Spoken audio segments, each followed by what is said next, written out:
Milo, I am Kermit.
Welcome, welcome. Welcome to the turntable. This is the VTuber talk show where I interview a revolving cast of my favorite VTubers about their most favorite things. And my guest tonight is the amazing, the wonderful, the fantastic Dollops. Yay! Thank you so much for having me on here. Thank you so much for doing this. I really appreciate it. No, thank you so much for asking me to be on here. I'm ready for a night of chaos and darkness, or just fun.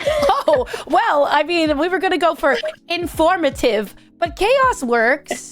Darkness and chaos works too. I don't know if I have questions for that. Hello, everybody. Thank you for coming in from Doll's side of things and giving me a follow. I appreciate it. Thank you. If you have questions, I will open up a Q&A channel point redeem later, and you can ask them then. So write them down, or don't. You know, you do what you want. Okay. No, totally ask. Grill us like a grilled cheese. or just grill me like a grilled cheese. Lyric is very nice. Don't do any mean things to Lyric. I can take it. Oh, it's fine. You can be mean to me. I don't mind. Alrighty. Okay. The first question is, what is your lore in one sentence? If you have any. If you have any. No, there used to actually be a super duper long lore of how did the Dollops become to be, because there's kind of a trinity that happens, because I have that underscore in my name for Dollops. Yes. So there used to be I'm supposed to have one of three forms. There's Dollops, and that's what I normally am in. So that's the doll, or no. Yeah, so that's what my casual normal self in, and then there's Dollops, which is supposed to be both of the things, and that's supposed to be chef form. And then that a lot of people don't know, and let's see if I have it on here, and then I could have you react to it and no one else because they can't see. They're supposed to be Dollop. Dollop? The ops part of Dollops. Oh, so there's three sections, three forms. Yes. Okay. And if I can find it, I will send it to you. Oh, okay.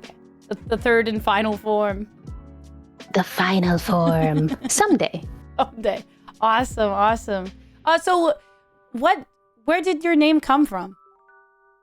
It's so interesting. Well, I used to have I used to stream by a different name, but I was thinking that it was kind of hard to memorize, just because it's how do I spell that? And the way I see it is if someone is asking how do you spell something, because there's too many ways to interpret that, yes, then it's not really good branding. And I want to be able to find it. Even though if you were to type Doll_ops, I still wouldn't show up, because YouTube will remove the underscore, but that's fine anyway. For my purposes of what is the streamer name, Doll_ops.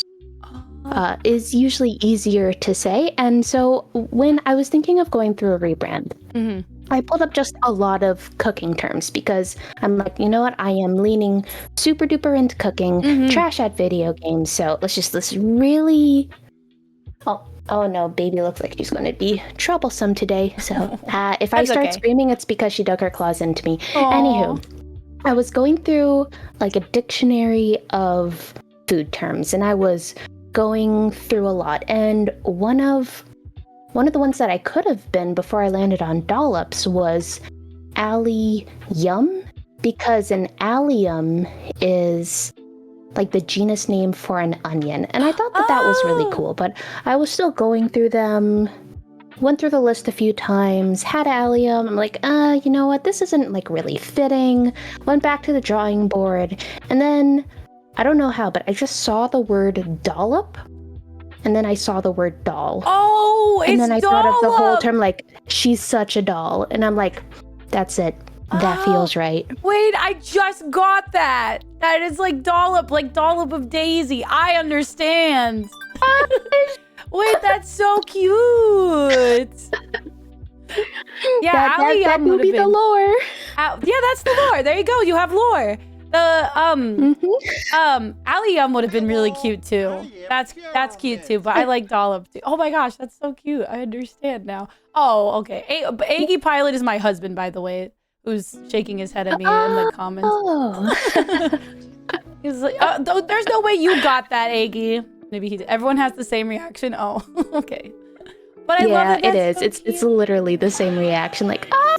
I love that. So, how did you choose your aesthetic then? For your, is it just because of cooking, or like just like your? Oh yeah. So so the red pattern does come from traditional, like a picnic blanket has a gingham style, red. I feel like this pattern that you see on me is like very classic for cooking, especially the red and white stuff. So I originally had that in my 1.0 Vroid model, and I made that out of as many like free assets as I could, really trying to go for that country home style, feels very warm type of aesthetic. And then I've been using the same what's the word, outfit designer for my outfits. So that person designed this outfit that you currently see, the outfit that when I'm in chef form, also designed that one, as well as the ops form. That's awesome. awesome. Oh my gosh, where did I save it? I'd have the same. I try to be organized on my desktop, but everything gets saved in downloads, and then I lose it. I should have things more organized in this, but I'm looking at this, I'm like, oh yeah, it should be under art. It's not under art. Oh no. It's okay. It's okay. I have the same outfit designer as well, and I like using the same artist when I can, for sure. No, that's awesome, and I love your vibe. Is just like, it works so well for your content. It's so cute and like calming and lovely, and it's the greatest. You're the greatest. You're so cute, and I love watching your streams. So I'm just so giddy to have you here. I'm so excited. Okay. I'm so excited. So how long have you been streaming? Because you mentioned a rebrand. So like total, how long have you been streaming? Ooh, if we were to get into total that, I'd have to do some math there, because there have been there's like a big hiatus in the middle. But if we're talking about, say, when I first started streaming, I'm pretty sure it was the end of February of 2021. 2021. Oh, wow. So like, I can't math. 4 years? Yeah, that's about 4.5 years, yeah. Wow. But then there was so in 2023, I didn't stream at all. I came back to streaming in 24. Okay. So it was like 2021 was stream all the time. 2022, there was a little bit at the beginning, and then like few month hiatus, tried coming back near the end of the year, didn't work out at all with life and such, and then 2023 was complete silence, and then come back in 24 as Doll. Yeah, come back strong. I love that though. Yeah. Yeah. It happens sometimes. Sometimes hiatuses are necessary. So were you doing a different type of content before and switched over? Oh no, it's always been streaming ever since the first stream back in 2021. I just had a webcam that was mounted on top of my kitchen table that plugged into a laptop. I used the laptop webcam to track my Vroid model. Hi, Gangnam. So I've been doing hand cams since the very, very beginning. Oh, I love that. That's awesome. But you've always been doing similar content like cooking and ASMR, or were you doing different content before? Well, I've always done cooking, so I'm trying to think of what the very first stream was, and it's hard to remember. Yeah, I think the first stream might have been either egg salad. It was either egg salad or a chicken salad on a croissant, but the croissants were the croissants were store-bought. So it was just making, I think, the chicken salad based on a really good grocery store chicken salad. Yeah. A chicken salad wrap. I think in Ah. a spinach wrap. That's sounding familiar. So I think that was at like the very, very beginning. But ASMR didn't happen Okay. until about July of last year. Okay. Oh, that's so interesting. But it's always been cooking, for sure. Always been cooking. Awesome. So how did you get into specifically VTubing? How did you hear about VTubers? Yeah, so I some of my other friends online, we've like we listen to music and such, and I'm in one of those old school utaites. So for people who don't know, people who do singing stuff on YouTube. And so I've done that with some friends before. And one day we were talking about, because we were in a chorus battle, we were saying like, okay, what should our next song be? And I was just looking for things because we were looking for some kind of air or sky type thing. And so I was just trying to find anything that was anime related, anime adjacent. And so I remember putting Sora into Google, getting Google Translate, and then I just put Sora into YouTube, and I was looking for like anime. I was looking for the term anime, and Yume Miru Sora e from Hololive came up. I had no idea what Hololive was before this interaction. Yeah. So at first I was like, oh, what is this? What anime is this? These characters are very cute. And lo and behold, it was like VTubing. I'm like, oh, I didn't really understand it much, but that was my first introduction into VTubers. They hadn't taken over my feed or anything like that. But and then after that, like I think it was a month or two later, Hololive English was announced. And I'm like, oh, okay, this is really cool, because normally I'm like trying to find either subtitled things or things that are natively in English, because I really do respect English dubs of stuff. So trying to keep up with Japanese VTubers was difficult for me, even though, and this was still like before the I say in the beginnings of the VTuber boom, because I think I found Yume Miru Sora e back in 2020. So getting my timelines right here. So Hololive English is then announced, and then one of my best friends, she was already into VTubers, and she was so excited, and it was like, oh my gosh, look at these VTubers, they're really cool and such. And I'm like, oh yeah, this is pretty cool. And I really like fell in love with Mori's music and such. And yeah, like Mori is now one of my Oshis at this point, just because of all the dedication and work that goes into what she does, and how sometimes I wish that I could put that much passion once again into like VTubing or music and stuff.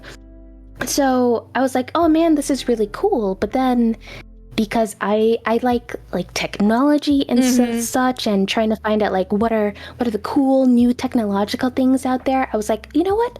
I want to try this face tracking technology. Like VTubers, cool and all, but I'm like, I'm interested in the technology. So what can I do? And I knew from the get-go that I wasn't going to play many games. That just wasn't happening.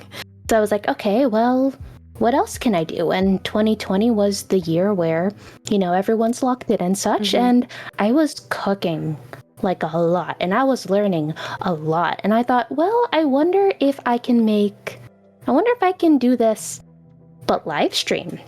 Combine that with this technology, and I had previously created for work recipe videos. Those similar to like, there were tasty knockoff videos of you have the camera up top and you have the hands underneath, and I was like, you know what? I wonder if I can make that live. And so I spent like January and February of 2021, putting together my model, figuring out, okay, what do I need to do this with the equipment I already have, and I pressed live, and it's been a journey ever since. Oh my gosh, you have no idea how happy that makes me, because I I'm also a big Hololive fan, and that's how I got into VTubers as well. And I don't know why I haven't been finding a lot of other, female Hololive fans. And I'm like, I just need friends who also know Hololive, and I also love Maury so much. So I'm so happy that you said that. Also, I didn't know you were into music and everything. Oh my gosh. I just learned so much about you. That makes me so excited. Oh, I have a I don't want to say very large, but I have a musical history on YouTube that I can't delve into so much because I don't want. It's very cringe. It is very, very cringe, but I have, like I said, I'm one of those old school Yutaites going back to, I don't know if there's anyone here who would remember, but there was something called like the YouTube Chorus Forum. Back when forums were a thing, and back then, like way back, totally dating myself as ancient, but back then in those Yutaite days, it would always be Vocaloid songs, and you recorded with whatever mic you had available. And my mic was like this rinky-dink, teeny tiny Microsoft computer mic. It was a USB mic, so I'll give myself that credit, but it was just this rinky-dink mic that I would put in there, and people didn't even have OCs at that point. This was before OCs. People went to Zero-chan, and people found Vocaloid pictures that they liked, and would just give themselves one of these Vocaloid things. And looking back then, like, it was kind of bad because the artists were never credited. You just found whatever Vocaloid picture you liked, and then people made a video. It was a very different time back then. That sounds very old school internet, and I love that so much. So you like Vocaloid? Mm-hmm. That's cool. I'm a late bloomer to all things anime and anime adjacent. I didn't get into any of that until a couple years ago. Even though I am hag age. So I'm just like recently getting into like all that stuff. So it's all very new and exciting to me. So that sounds super cool to me. Yeah, it's never too late to find new things to love. Yeah, I love that. That's awesome. So who is your Oshi then? Oh gosh, I think I would say at this point, Maury, she's been through so much, and while I guess a lot of people are very caught up in what their Oshi's do and such, and I'm not to that point, but just to know that she's overcome a lot when it comes to, one, being part of that first wave of Hololive and first wave of Hololive English, all the expectations that came with that, but also all of the new things that you have to live and discover, being an English speaker, being part of a new branch of something and paving the way for everyone else who's yet to come. It's all of that. It's creating her own music brand, building that from the ground up, and getting people really used to the idea of just different music, not just like idol songs or J-pop songs, but really blending that rap in there. But then also the struggles of people hating on her, thinking that she's only successful because she's part of Hololive, and potentially, and it's hinted. So I'm not going to claim anything, but it sounds like there were some tensions of possibly friendships as well, because those things do change people, and they bring out the sides of people that, they don't show up until someone, I don't know, reaches something meaningful. I don't want to say meaningful, but something big like that. And it does, and it changes you, it changes the people around you, and then there's the current health issues, and I can only imagine what she's going through with the whole lung capacity thing. Oh yeah, especially when you're, a singer and a rapper. Like that's stinky, I'm sure. Yeah, what's your favorite? Sorry, you finish your sentence. Oh no, it's just one of those things that you never realize could be an issue until it happens. Yeah. I sing a little bit, and my viewers know I have chronic sinus infections, which is, like, you can hear it right now. My voice is hoarse. So if that really affects me, and that sucks. And I've known professional vocalists who get nodes, like nodules. And I have one friend who had to go to speech therapy and learn how to sing again. And it's like, so to learn how to speak, and sing again. She's doing great now. She sings again, but it's like that's so disheartening when that's like your whole thing, like your whole life's work, and that's like the thing that happens to you is problems with your voice. Yeah, I totally get that. She is such an inspiration, for sure. What is your? So Sorry, I'm sorry. it's the Discord. delay. It's So Discord, sorry. guys. It's the delay. Okay, no, I'm sorry. You go. No, I think that you were about to ask what my favorite song Yes, from Mori is. yeah, but I didn't want to cut you off if you were saying something. There was just a pause.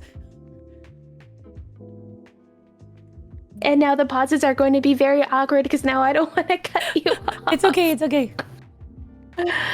Oh gosh, I would say, I mean, a lot of the classic, I don't want to say classic stuff because that's only like less than 5 years ago, but some of the early stuff. So of course, I can't say the first one, but it's her very first song, like, Minasan, Yes. kyou mo tanoshii live.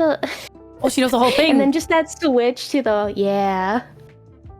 yes. So it's like that one, but oh gosh, if I were to pick, like truly pick one, I think it would be Red. Ooh. Yeah. I mean, I really like Go Getters. I don't know if that's an unpopular opinion. Oh yeah, Go Getters It's is such a good okay. song. So Red is just like when I want to feel like a badass and like kind of rap along because I feel like I've looked at those lyrics enough, and also I don't know, I feel like it's a little spot on considering my color theme. But I promise, when I fell in love with it, no relation to that at all. It's just funny to point out now. But yes, oh my gosh, Go Getters so good as Getters. well. Go Getters is so good. Also, I like the song she did with Amelie. What is it called? Midnight or After Midnight? It sounds like it's like very 80s. Something after midnight. Yeah. I have the visual in my head, but Yeah. I cannot pull it up right now. But I'm pulling up my music stats right now because Mori should be on like my recap on my top artists and such, or it might just be She's probably taken on over mine, by too. K-pop Demon Hunters right now. Oh yeah, that too. Wait, did you hear the cover? Did you hear the cover? Of course you did. Yes, of course. Takedown. They did a yes. cover of Takedown. It was so good. Think you're ready for the takedown. It was so good. But if you guys haven't listened to Mori Calliope's music, please do. And I feel like she's got something for everybody, you know?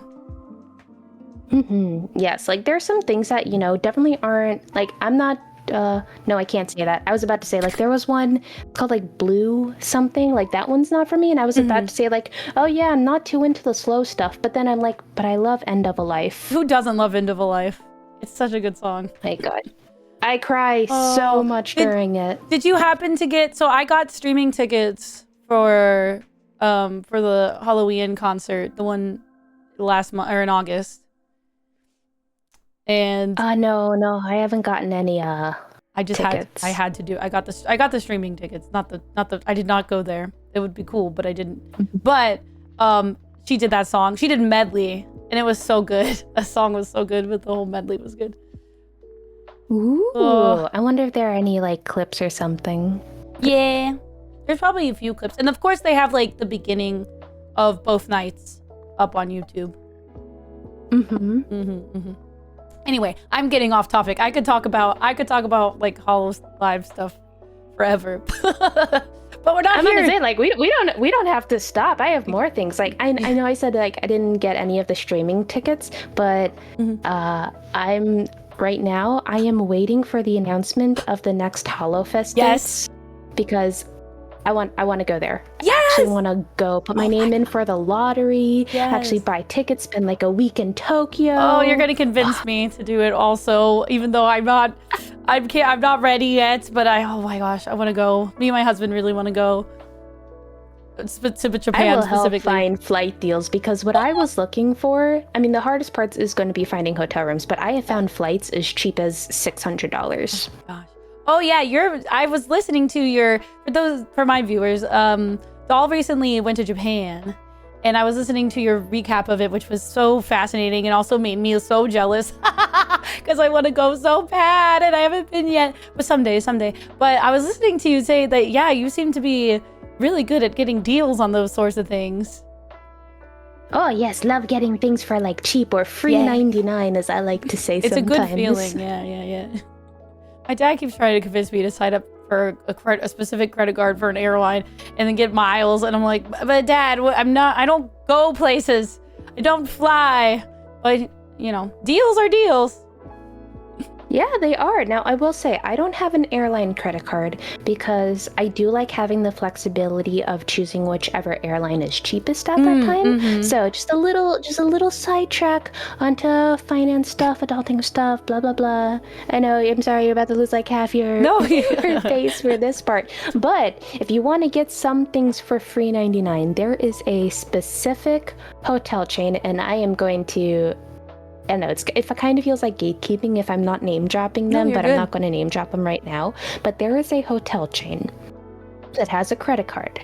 And every year, if you do the paid version of it, because I know annual fees not always great, but because of the points that they give you, every year is 3 free nights in Japan, and that's just from what they give you. If you do the bonus offer from them, and it's usually, I don't know, I think it was maybe like spend $2,000 in maybe either 3 months or 6 months. It was very, very easy to hit, at least for me.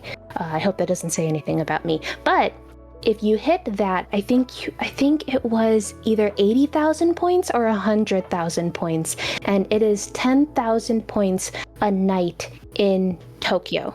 Whoa, that is a really good deal. Yeah, and then it has it's a gas card, so 5 times points on gas. If you're like me and you always have to do like a little bit of home improvements and such, I also have 5 times on home improvement stuff. So I'm just racking up the points. So nowadays it's only about the flight because staying in Japan is free. Yeah, that's awesome. That's very resourceful. Like I said, you need something and you actually want to plan that trip, hit me up. I'll be your travel agent. I will. Oh gosh, I see that Goldie's mad, and I'm like, you better get an invite. Like, get yourself into the suitcase. Yeah, maybe we'll see each other at Fest, at Hollow Fest. Yeah, that would be amazing. Oh my gosh, it would. Oh, that would be so cool. Yeah, I really, really want to go. Can you just talk a little bit about, because my viewers might not be familiar about what you do regularly, since you don't make games content. How would you describe your content? Yes. So, imagine you are in a forest, and in that forest is a little cottage, and maybe you've been in this forest for a few days, and when you first go out into a forest, you usually have like rations or stuff in your knapsack, but then eventually, you can only eat like trail mix and jerky and such for so long, and maybe you just really want a home cooked meal, and then you come across this cottage, and it doesn't seem like a witch's house horror theme, but it seems like comfy, and maybe you're getting some wafts of maybe an apple pie, or maybe some stew that is that's cooking. And so you come up to this place, maybe it's golden hour, the sun rays are shining through, you knock on the door, maybe you open the door, and then you're just greeted with just a smack in the face of some of the most herbalicious smells you've ever smelled, and then your stomach realizes that, yes, no, I actually am hungry and I need food, and then I would be there at the door and I'd be like, welcome home. Would you like something to eat? And then I make food. I love that. That's amazing. That is the perfect description. And I want to be there right now, yes. Save me a plate. Well, not every day is the super duper best meal. Half of the days nowadays is just, oh man, here's some marinated chicken thighs and rice and veggies. Just throw it all in a pan, toss it in the oven. But Sundays are the special days. Yeah. So you do a lot of cooking. A lot of cooking. Yes, I am literally a cooking VTuber. I have the chroma key set up, and so you see me, I am standing behind an actual literal table, and I am actually cooking the food and making the ambiance, you know, like shoost and all that stuff. And I also have microphones pointed at the food so you can hear all the sounds as the food is being cooked. So I give that whole metaphor because it's all of that you're imagining, transporting yourself into this like really warm place in the middle of nowhere and having a good home cooked meal. That's kind of almost literally what's happening, other than the fact you don't get to eat the food at the end, but you get to see me eat Or the food smell at it. the end. Yeah. Or smell it. Maybe someday we'll have smell-o-vision and then we can smell the food. Oh yeah, I feel like every few years they come out with a thing of, oh, we're getting close to having smell-o-vision. Yeah, and then it doesn't happen. Yeah, that would be really great for your content. And you also mentioned that of what'd you say, like about a year ago, you also started adding ASMR into it as well. Yeah, so funny enough, it was very unserious that then became very, very serious. So I forget who it was, but this is the thing where I do think that chat's input is very important at times because I forget why, but someone said, this should be ASMR and such, and other people jumped on that. And I'm like, you know how hard it would be to do ASMR? You know those cooking ASMR videos? The mic is just ever so out of the frame and such, and if I were to do this, I would have to have the microphone in the frame, and you know what? I only have this one microphone because I only had one microphone at the time, and I'm like, okay, I'm going to point it at the food, and you guys let me know if it works. So I shut my trap for a few minutes, and then I just pointed the microphone at the food, and I continued doing my thing. And by the end of stream, people were like, oh yes, we love that. Oh, my ears. Oh, it's so nice. Oh, you should do it again. And I'm like, you want me to do it again? Fine, I'm gonna do it again. See how much you like it. And then people started liking it. And then the first time I streamed the ASMR category, like a lot of people came by and they're like, oh, what's this? This is so cool. I love this. I love the cooking sounds. And I'm like, oh, people actually do like this. Yeah. Sure, I'll figure out the technology to do this, because at that point, I was just having fun with, standard VTubing things and having my cameras and such, and I was pretty happy with where the stream was at. But then I thought, oh, here's another technological challenge, and then I did it. And then you did it, and it's awesome. And you have such it's so unique. And I'm not a huge ASMR enjoyer. I don't get the tingles, but I love your streams because it's just the sounds of food, the like ice in the glass. It's like the perfect background noise while I'm like working on something or doing something else. So I feel like a lot of people probably feel that way, but also maybe people who enjoy ASMR also enjoy it. So I think it's really good. You have a really good mesh of those two types of content, and it's so fascinating to me. Oh, thank you. And when I was giving the metaphor earlier, part of that was, kind of the whole experience. And I do feel, and I don't want to crap on any ASMR artists out there, or anyone who is in that category, because what everyone does is valid, and there are many types of ASMR. And whether it's someone, and it comes down to what do people enjoy, and lots of people enjoy the soft speaking in the ears, or the rubbing of cotton on a microphone, or maybe they just want trigger after trigger after trigger. And that is great, and I'm so happy that there is a channel, a category to fulfill that. But then I was starting to think, what once turned out as a joke of, oh, well, at the end of the day, ASMR is kind of a, how do you say, it feels weird using this sound, but it's a sensual experience in the sense that you are using your senses. Say that 12 times fast. And I feel like hearing the food, and then also sometimes seeing the food, which is why I try to make the stream also look as good as I can make it, because I'm trying to itch the imagination, scratch those imagination brain cells or something. And it is truly, it's kind of supposed to be background noise in a sense, because I've gotten some comments, and this is very accurate, that, oh, your streams feel like I'm back at home and my mom is cooking or something. And I'm like, that's exactly it. Lurkers are 3,000% welcome because it's ambiance at the end of the day. Oh yeah, I totally agree, and it's really cool that you found a niche to fill that is so unique, and you also fill it so well. Like it's you. I as a viewer of your channel, I will say you have mastered those vibes. You have definitely found the vibes that you are after, and they're wonderful vibes. Well, you're just the sweetest. I'm being genuine. Like I like your content, and I think that is awesome, and keep doing it.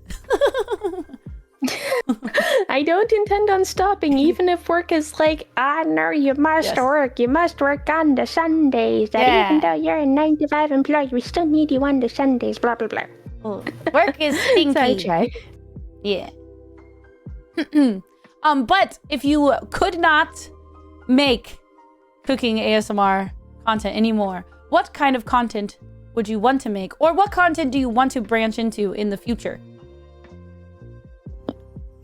I couldn't cook anymore? Or just what do you want? What kind of different content would you make? I think that if I wasn't so focused on content or on cooking, I would go back to making singing content, music content. Although I'm trying to bring some of that into the whole, the VTuber persona thing, bring that over and all of that jazz. I would kind of purely focus on music at that point. But if I also wasn't doing that, like, what would I stream?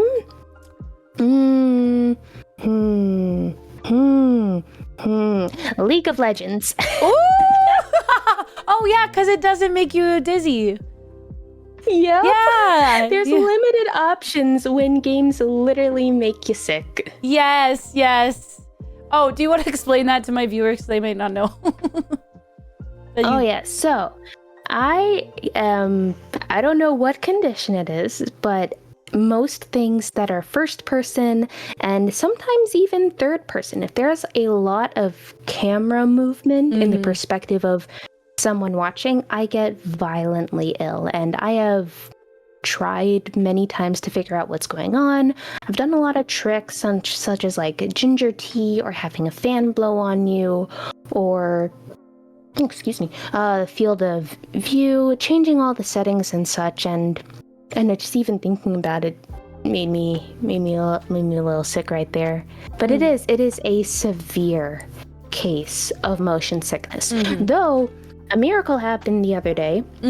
So some IRL friends invited me to a Minecraft server, and Minecraft is like the epitome of first person, and I would get sick even just watching Minecraft videos on YouTube and such. I can't really watch them.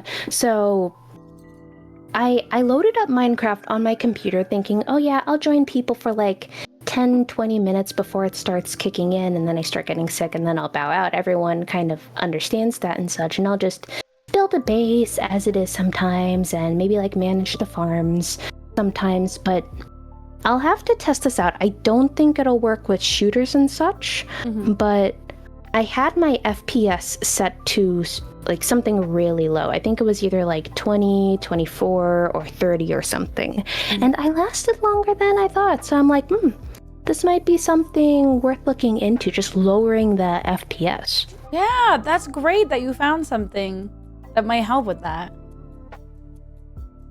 That's awesome. Yes, but I've also been playing League since a very long time. I'm trash at it. That's okay. I'd probably just make content of me being mad and then trash at League, but yeah. Okay. Well, okay. So you said singing and music, and my brain heard karaoke. Yes, I love karaoke. Actually, like my first, I think it was like my 100 followers stream back when I first started was a karaoke thing and such. And before I went to Japan, we also did some karaoke stuff. Yes. Oh my gosh, did you do karaoke in Japan? Ah! No, They've turned me into because my friends are wimps. The friends who I went with are wimps, and they wouldn't go into a karaoke booth. And I'm like, guys, we would have a room to ourselves. And they're like, nah. And I'm like, grr, y'all are boring. I'm gonna come back to Japan sometime, and the things. Yeah, no, don't there worry you about go. it. They turned me into a chibi, so it kind of froze. Thanks, Oh guys. gosh, do I have my small doll model loaded? No, I don't see that model. We could have been chibis together. I don't know. Maybe I'll try to like have the mouse trying to do things in the meantime. But yeah, they didn't go. So next time I go there, I'm going to see who else is there for HoloFest, and then just kidnap people to karaoke rooms. I'll go. I volunteer as Yay! tribute. I do a lot of karaoke. Okay, someone needs to clip that. I need something to hold her to. I do. Oh my gosh. I really want to go. But it is funny because I've only been to karaoke one time in real life. Which is funny because I used to perform live, but I don't so much anymore because of my voice. But it's so much easier to do on stream. Oh my gosh. I love doing it on stream. And if you ever want to do more karaoke and you need like any technology or karaoke things, I know things. I will help. It's my mission to turn every VTuber into a karaoke VTuber.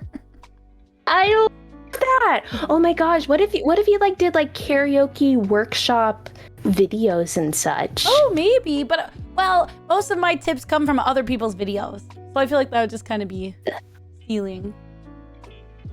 But as long as you like put your own spin to it, like what are things that helped you before that maybe you could explain and such? I mean, you are the vinyl angel VTuber. Yeah. Maybe I do like helping people do karaoke, but also part of it is just like everybody. Well, you clearly have experience singing, but everybody's like, oh, I don't know if I can sing.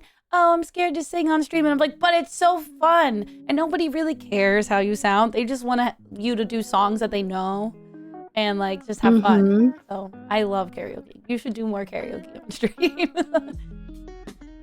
I'm about to have a karaoke redeem or something like that. Ooh, yeah. That'll be awesome. I have to become big again. Well, okay. Oh. There we go. Back to normal. Yay! Yeah. Alrighty. So, back to cooking. To me, you seem like the best cook ever. But what level of cook would you say that you are? Sometimes I would like to say survival chef because at least on the day-to-day, and I'm the one who judges myself on the day-to-day, I don't make that many fancy dishes. And even the stuff I make on stream, to some extent, isn't that fancy because of time limitations, of camera limitations.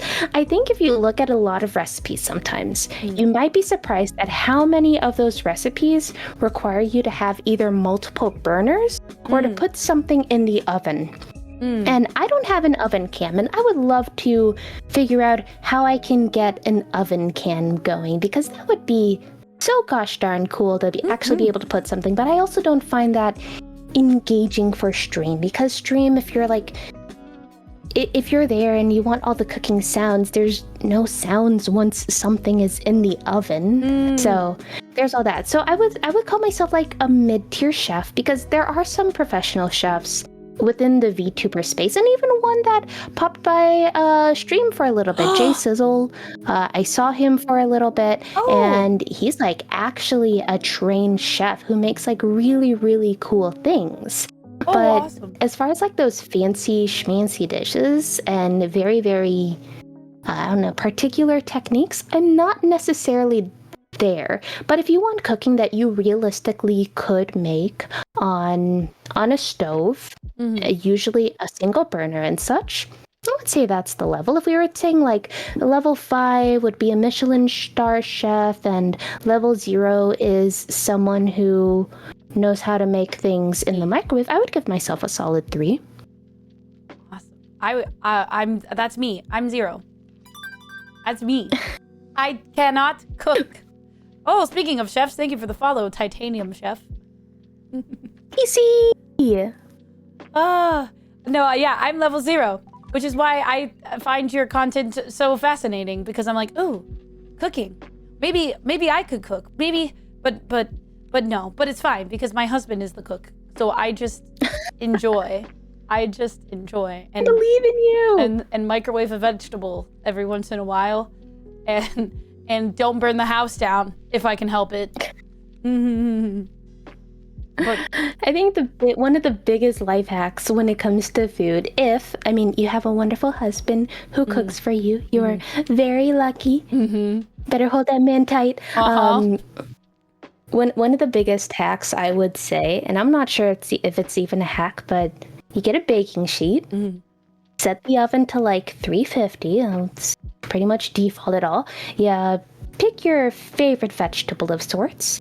You get some olive oil, and I think it's kind of important to have one of those olive oil bottles that drizzle, because the big mouth stuff that a lot of things come in, it's too easy to just put way too much on. So if you have something that can do a drizzle of such, so like just go back and forth, back and forth, back and forth until you get most of it, and then salt and pepper, plop it in the oven for 20 minutes, bam, vegetables. I'm taking notes right now. That sounds Before great. she says a little bit of olive oil. Gosh darn it! That's funny. That sounds so good. So the one thing I know how to do is a baked potato, because and my mom can't cook either, which is kind of my problem. But the one thing that she taught me to do was put salt on it, and salt and oil on it, and then bake it, and it comes out so much better. You can make a baked potato. That's about it. It works for like every vegetable. Yeah. Bell peppers, broccoli, zucchini, sweet potatoes, asparagus, kale. I'm trying to think of something it doesn't work well on. Nothing.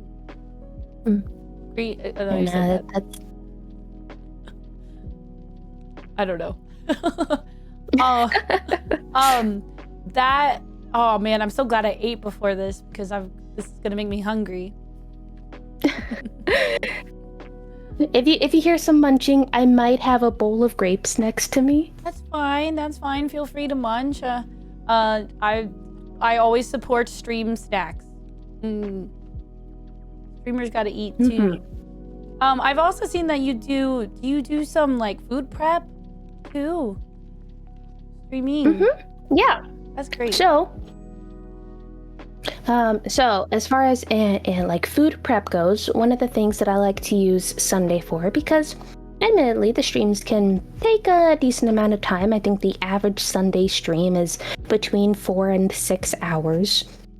So if I'm spending that much time on cooking, might as well do something that'll set me up for success throughout the week. And I don't necessarily like full-on meal prepping, because that means you're eating the same thing every single day. And honestly, by Tuesday, sometimes I look at a thing and I'm like, I know I made this on Sunday, but is it still good? And then by Wednesday, I'm really questioning my life choices, because then I'll have eaten it for like 2 days in a row. And I'm just like, I'm just eating the same thing. Why am I doing this?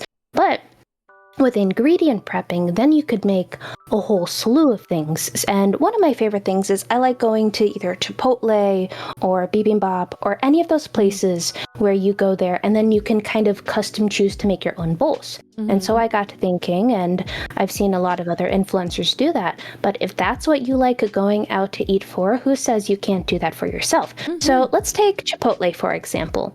The only thing that you're going to have to cook in this situation is your meat. And I'm still trying to perfect my chicken, which sometimes I'm still not there yet. One of these days I will be. But it could also be as simple enough as ground beef, because, ground beef, you put the ground beef in the skillet, you put the taco seasoning on there, and then it's cooked. You can pack the away. Bam, you have that. But if we look at all the other ingredients, they don't really involve cooking. A lot of it is chopping. So we'll go down the line of a normal Chipotle order. So first thing they ask, rice. So if you have a rice cooker, and I am 3000% a proponent for a rice cooker, you buy rice yourself. Rice is extremely cheap. So you either make yourself white or brown rice. And then if you want that real Chipotle experience, okay, you'll also have a lime and some cut up cilantro to add to that. But in the grand scheme of things, I think of rice cookers on this almost the same level as microwaves. There's minimal prep there. You don't have to monitor it at all, but it's in there, you press a button, and then by the time it's good. And you can add the cilantro and the lime juice to the rice when you put it in the rice cooker. You don't have to wait until the end. So get as many steps out of the way as possible and free yourself up. So then second thing that they ask, beans. So black beans or pinto beans. They come in a can. You open the can, you drain the liquid, and then you can put it in a Tupperware container, and then that's already put away too. No cooking there either. Some of the sauces. Pico de gallo, at least where I am, and admittedly, I'm a little bit in the middle of nowhere, so I would hope for some more populated areas it would be available. You can buy pico de gallo. And if you can't buy fresh pico de gallo, you know what you can buy instead? Salsa. The salsa by the chips, or the salsa in the Mexican section. You can get the mild and it'll be decently similar too. Cheese comes in a bag already. So the salsa and the cheese is just something you open. Lettuce. You can buy shredded lettuce yourself, or you could save money and buy lettuce and chop it up yourself. That's still not cooking. What do you like in your Chipotle order? I mean, maybe guacamole. Okay, so guacamole. You have avocados, and avocados can be tricky to cut open. I admit that. And that's one of the things that I would like to put out there as far as cooking content goes. It would be like a short of how do you cut an avocado and not give yourself avocado hand, because that happened to me on stream once before, and I don't want anyone else to get it. But once you get past the hill of cutting open an avocado, you put it in a bowl, you get a pre-thing of guacamole mix, put it in there, stir it around. And also, this one's a little bit, I don't know, guac is the one thing that is a little monkey wrench in all of it, but I know you can get pre-made guac. It's not as good as homemade stuff, but here's a little hack for really, really, really tasty guac, because sometimes you don't even need the packet of seasoning, in my opinion. So if you get a sandwich bag, okay, and put a little bit of diced onion in there. Could be red, could be white. People have their preferences. Both of them are good in my opinion. But you do that. A little bit of jalapeno, and then lime juice, salt, pepper. So that's all in a sandwich bag, yeah? Okay, so you're going to close that and try to like get as much air as you can out as you close that. Then you can take like a rolling pin or a wooden spoon or something and just start smacking it. Smacking it so that all the juices start coming out of it. Crush it like the skull of your enemies. Like really get that out. Use that moment. And now you have this very flavorful mix. You add that to freshly cut avocado.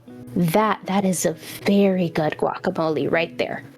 But even though there is some challenges, and you have a husband who, I'm Eggy, I'm saying it now, I'm pretty sure you can cut open the avocados. Yeah, you can do it. But then Lyric, you can like do the mixing. Give me a spoon, just mix, boom, guacamole, and you can have as much guacamole as you want.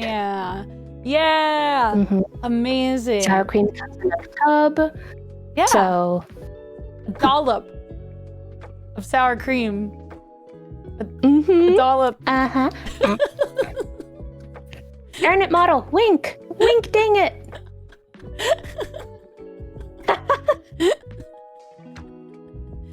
Oh, stream didn't hear that. That's okay.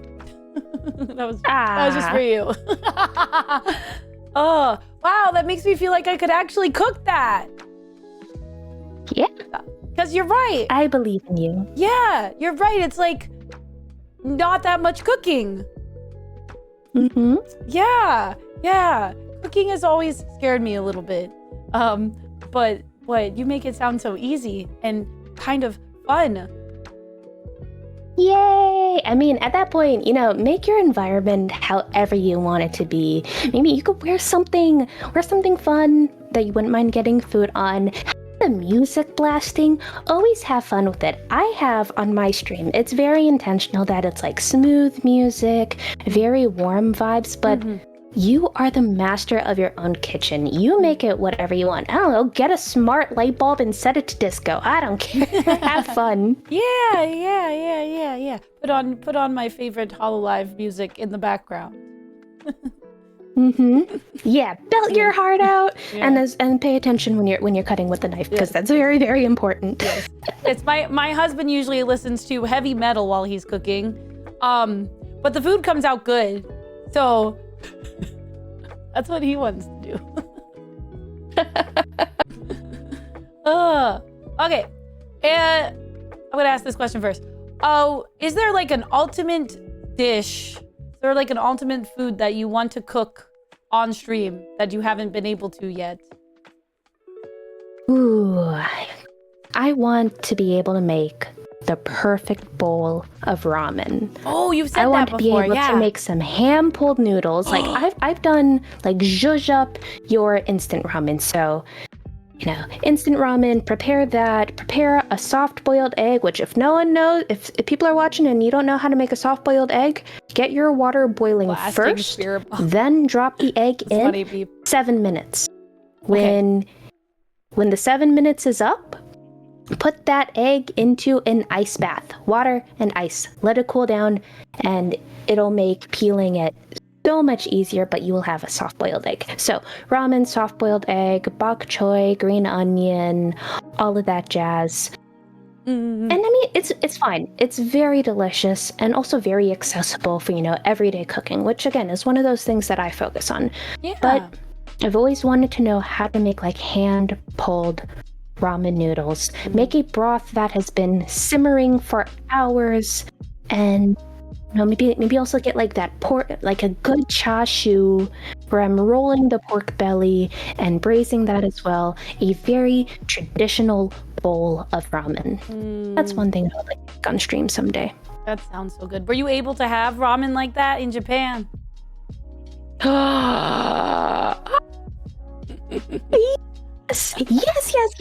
Yes, blew my mind. Oh my gosh, yes.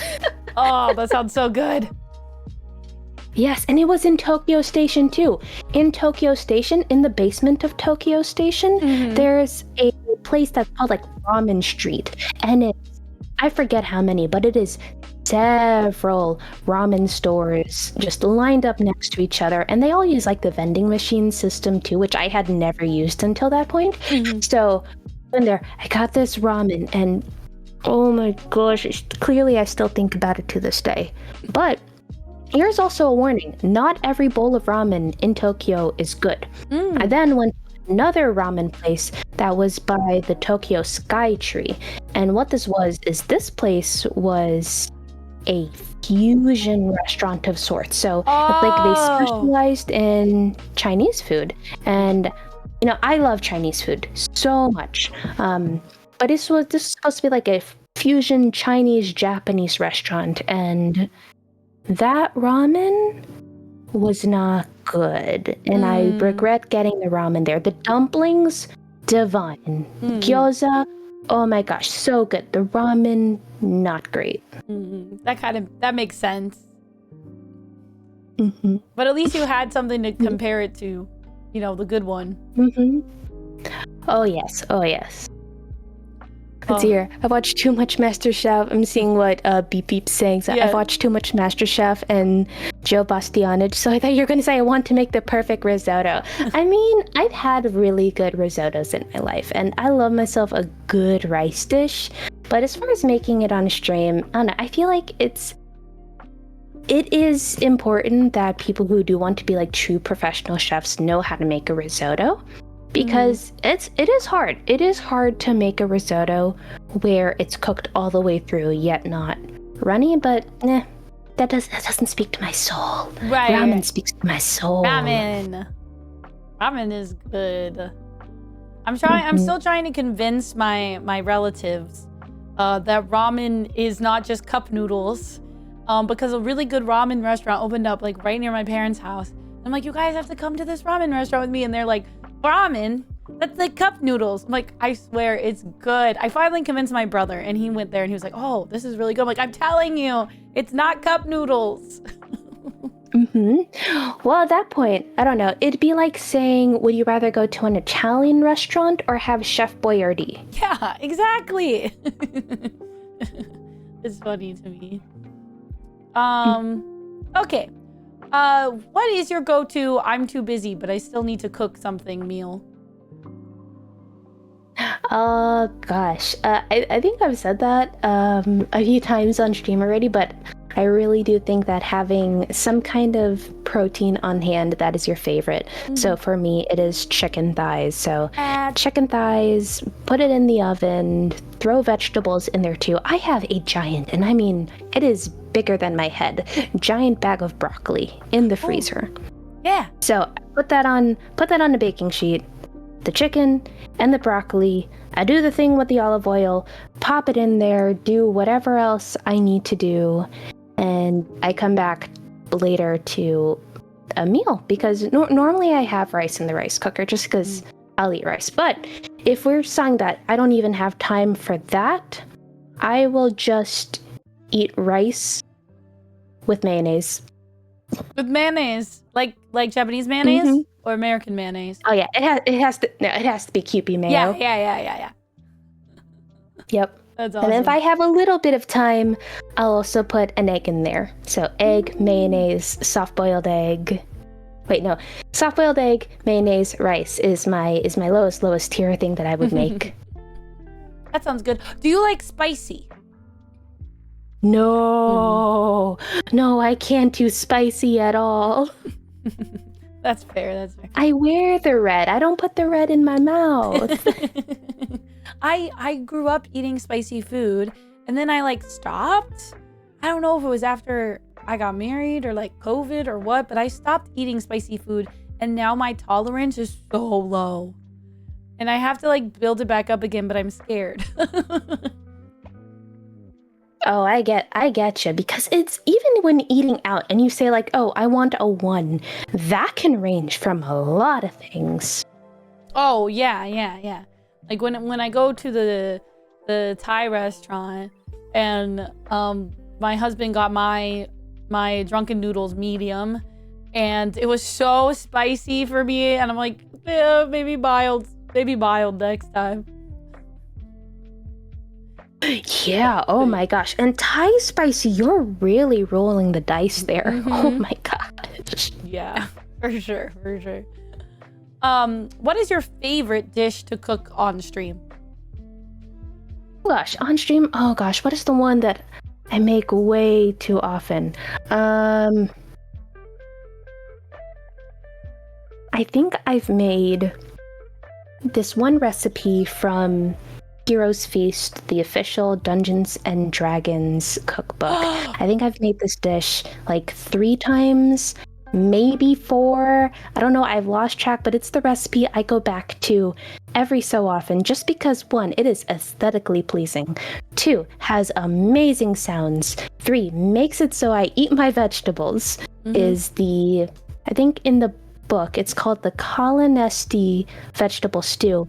But what it really is it's a ratatouille. Oh! I've never had ratatouille. That sounds so good. I haven't had a ratatouille that I personally myself didn't make, because I haven't seen it in a restaurant, and I don't think there are any French restaurants within 100-mile radius of me. But yeah, it's really, and this is one of those dishes where it is deceptively simple too.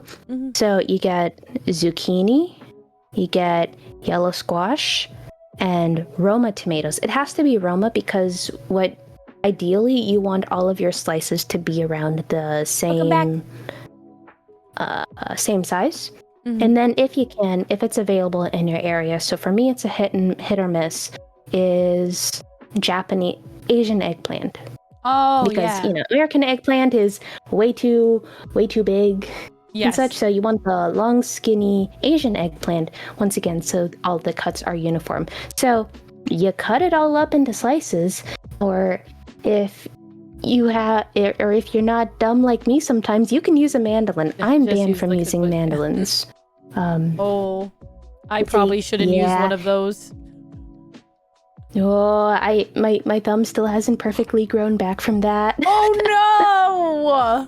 Yeah, that was a time. Wait. Hey, you cut them up into slices, and then you choose your baking dish of sorts. It's whatever you have available, and you layer them. And the most time-consuming thing is the layering. And if you're fancy schmancy, you make a homemade sauce. If you're not fancy schmancy, you just use a jar of sauce, pour that on top, and pop it in the oven for like 20 minutes. So like lasagna, but with not pasta and not cheese and vegetables.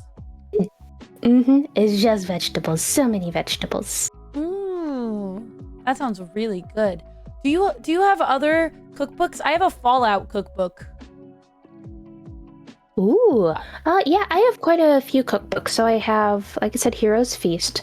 I also have Flavors of the Multiverse. And to the credit, my community is absolutely amazing, and they've gifted me quite a few cookbooks. Aww. But I also have the Minecraft official cookbook.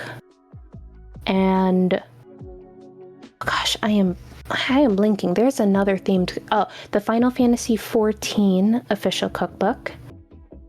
So I think that's all of the like the big themed ones I have. I have one that's called Cooking Anime, and that one's decently useful. I have a baking book.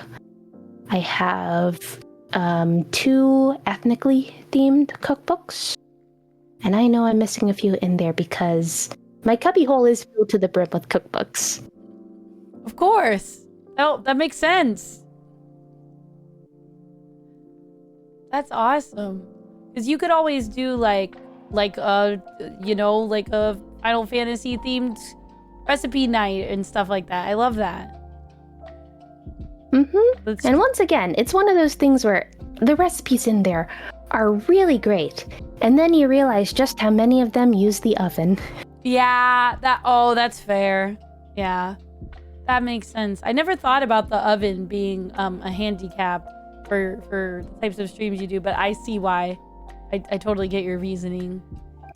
Maybe oven cam will happen someday. Guys, go subscribe to Doll so that she can afford oven cam. We need another camera for the oven. For the oven. For the oven. For the oven. The only thing I've made out, it was a group effort. My husband helped me. I think my brother helped me too.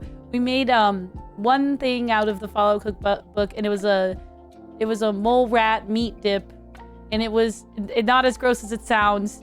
It was like turkey, spinach, artichoke, cheese dip. So it was really good. That sounds delicious. Yeah, it was like spinach artichoke dip. And I should make it again. What beep? Someday. I would like to make more out of it, but again, I don't cook. But you know. You can, I believe. But maybe I can. Yeah, I need to have faith. I need to have faith that I can cook. Okay. If you could only eat one type of food for the rest of your life, what would it be and why? Okay, can we define a type of food? What does type mean? For me, wait, what did I used to say? Because I had a really good answer. Maybe like chicken wings, but you can do different flavors or something. Okay.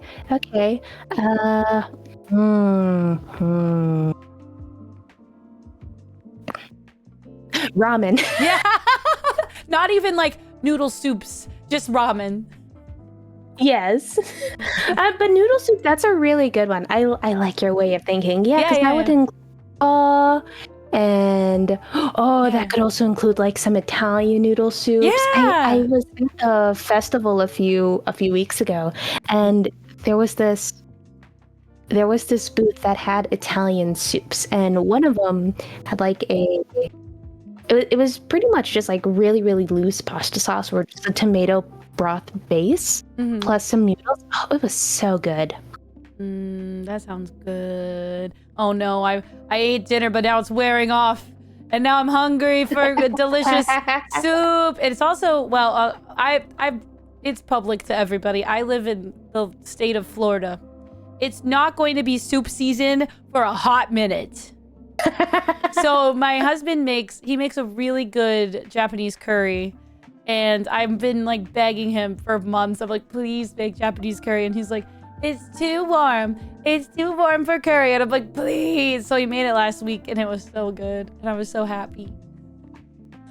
I think Japanese curry is one of those dishes that tastes good lukewarm. Like, call me crazy, but it doesn't need to be like hot to enjoy it. Now, I don't want it to be cold because I feel like the consistency of cold Japanese ramen can just get like a little too thick, but you warm it up just enough, or if it's just taken out of the fridge, because I've made Japanese curry a few times. I've just put that on top of hot rice before, and that's been great. Oh yeah, it's always better the next day too, because the meat gets like tender and like everything soaks in. It's so good. Yes. I just want that for every meal. Also, hello Raiders, welcome in. Thank you for the raid, Nay. Okay, so you like food? Yeah, we're going to do a tier list of food. Okay, I tried to find one. Okay, this one has like a lot of variety. You won't believe how hard it is to find a good tier list that I don't have to make myself. But I found a good food tier list. I'm going to screen share with you in Discord so that it makes sense. You know. So it's better. So things are better and more streamlined. And then boom, now chat can see. Okay. Let me screen share. So and this is your opinions, not my opinions on foods. Also, you know, it's tier list. There's ads. Sorry. Hello. Okay. So we have, you know, the classic S, A, B, C, D, E, and haven't tried it yet. And you probably are going to be better at knowing what some of these are because it's just pictures. And I don't think they have like a caption. Nope. So it's just, you know, going off of the picture. Yeah. Okay. Yeah. Okay, this is already challenging because I can't tell what kind I'm about to say, like, that looks like maybe in either an udon or a nabe, but I feel like I saw maybe ramen somewhere else. Yeah, I feel like it's not ramen because ramen's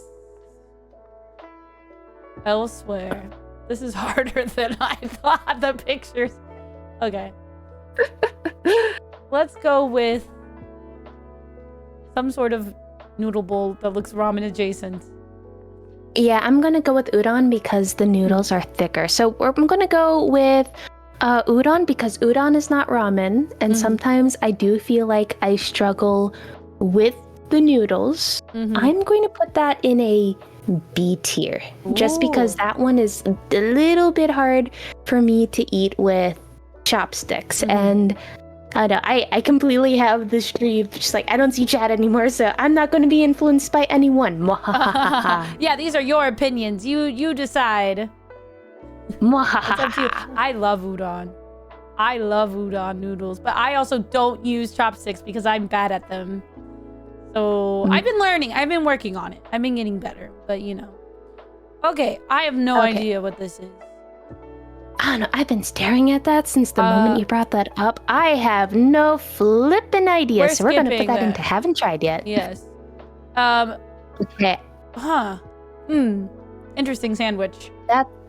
that solidly looks like a banh mi. It does that, yeah. And yeah, so ooh gosh, okay, good thing. Yeah, I'm gonna put that one as a solid C tier. And here's the reason why. I feel like a lot of banh mi bread, and maybe this is just the places where I've had it, but I've had banh mi at a decent amount of places at this point. I prepare find to be that hungry, bread Nay. decently like hard to bite through.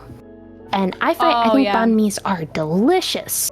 And they're usually a really good value too. Mhm. But if it becomes a little harder for me to eat, I don't order it as much, even if it's a good deal. The amount of times I've gone to a Vietnamese place and I've ordered pho, or I've ordered one of the rice dishes, even though I do kind of want a sandwich, it was decently high because, I don't know, I'm gonna bite through the bread. And have you ever bitten into a sandwich and Yes. then as it's in your mouth, you kind of have to rip the bread apart? Mm-hmm. Yeah, that's what happens to me frequently with banh mi, and I don't know why. So I for that totally reason, it gets a agree. C. I totally agree with the hard bread. I've actually never had banh mi, but there's a Vietnamese place that opened up recently, and I want to try it. But yeah, hard bread is no good. I agree. This appears to be an omelet. It's classic omelet.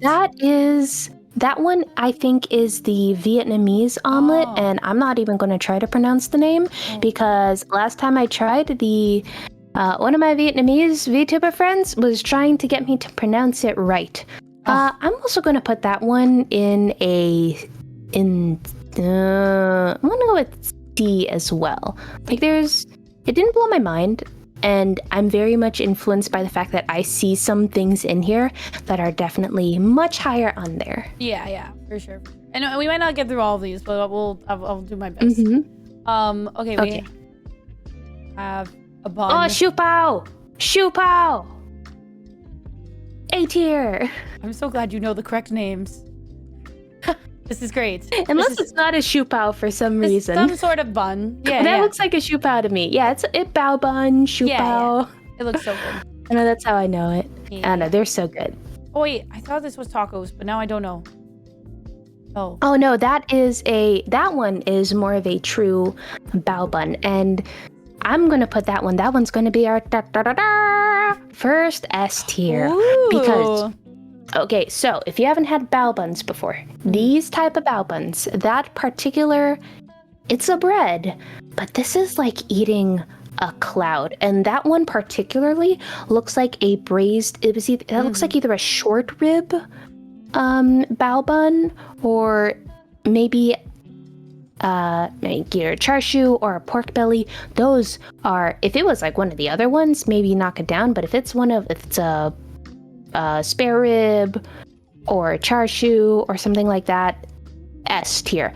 So the bread itself feels like you're eating a cloud, and yet you still get all of that good bready goodness. So now I'm a little sad that the place I know where to get those is closed right now. Actually, I have had something like that at Epcot in Disney World, when they have like a food festival. And they'll put like different countries, and they always have like something like that, and it's good. Okay, what if I said I've never been to Epcot? Someday, I know of Epcot, but I've never been. That's okay. I live in Florida, so it makes sense that I've been there. But you should go someday. It's really cool. And actually, we went a couple weeks ago, and it's so cool.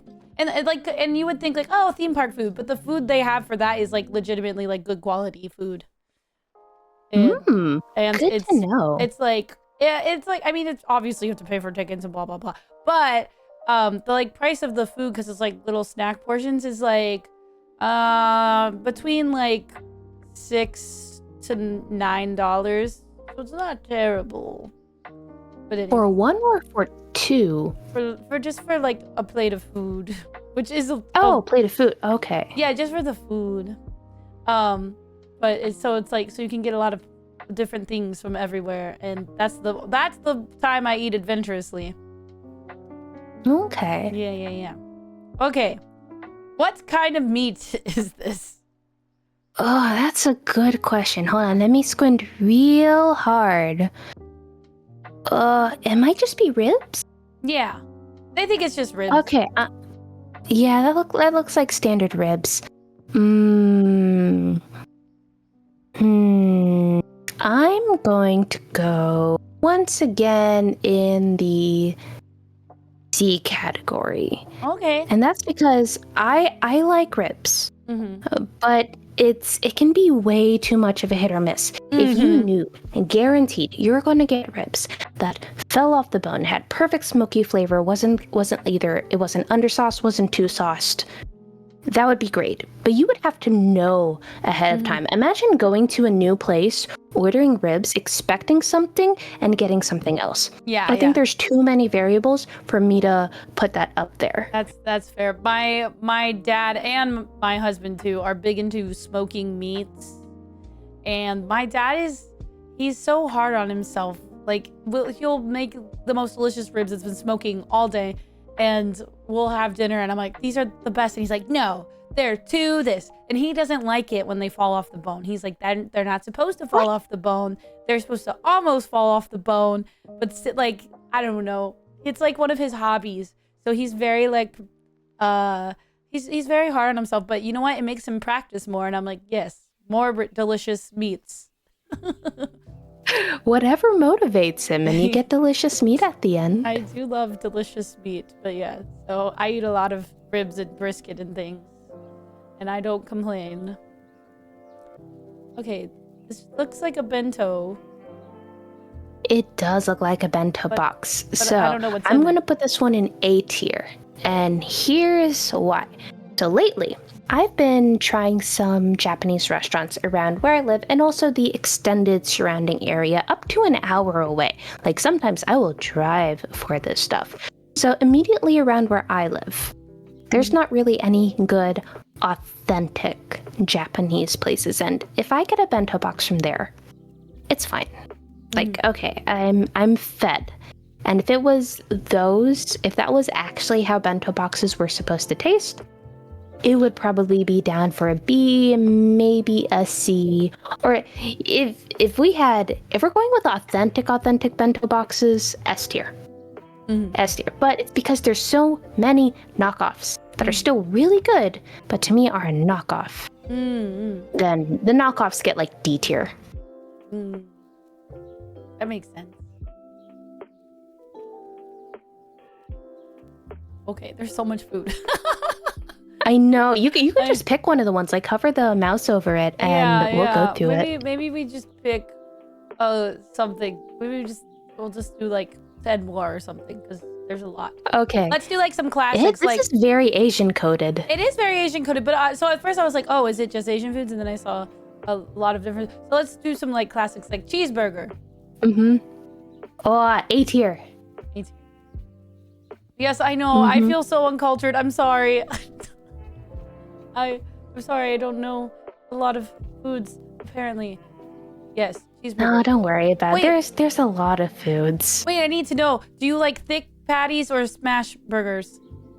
Like thin. I like my meat. You just like meat. I just like meat. As long as it's not a thick burger, that's well done. I don't like that. Yeah. If I'm having a thick burger, it has to be medium. But if it's a smash burger, smash burgers are also There's this restaurant that opened up near my workplace, and they do a really good smash burger on a brioche bun, and that sounds. That sounds. I know people on my stream have never heard that sound before. I don't think. I love that. Put it on a soundboard. Make it a sound redeem. Okay, I see chicken and waffles. I'm gonna go with chicken and waffles. Okay, we're gonna have our first D tier here. Oh! I find chicken and waffles.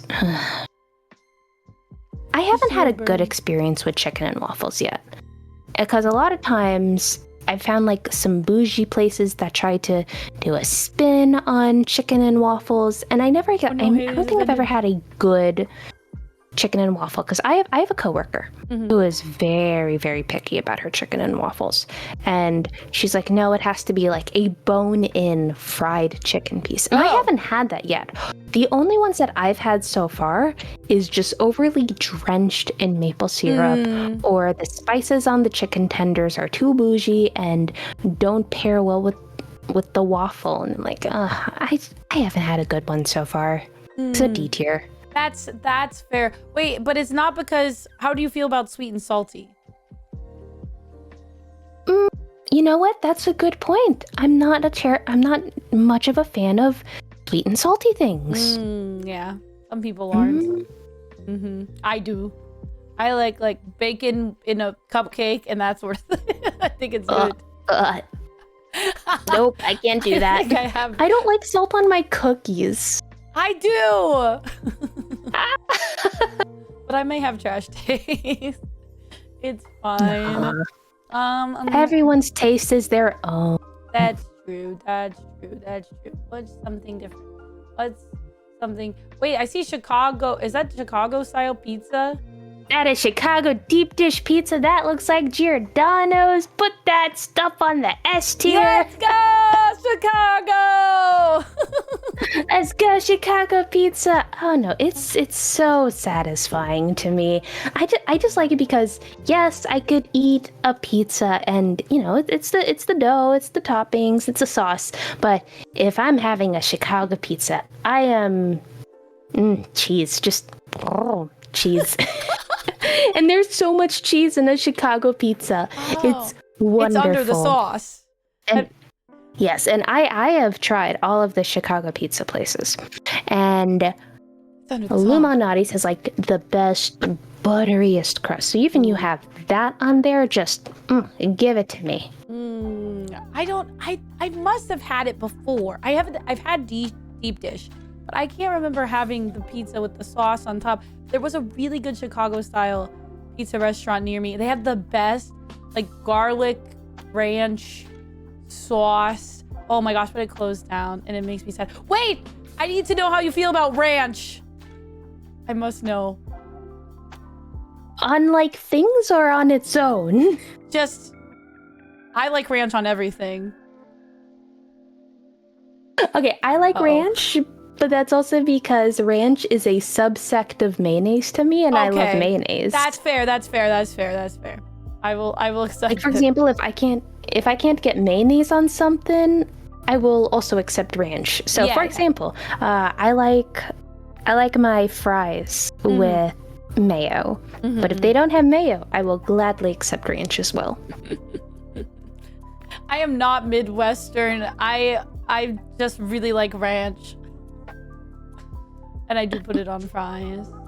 I don't think I've ever tried mayo on fries. I should try. Mayo on sweet potato fries specifically. Ooh. I don't know. I'm told that's a European thing to like mayo on fries. Maybe. Okay, there's so many pastas and... What about lasagna? Lasagna's calling me. I'm gonna go with B tier. I don't feel like lasagna is usually one of those things that blow your mind, really.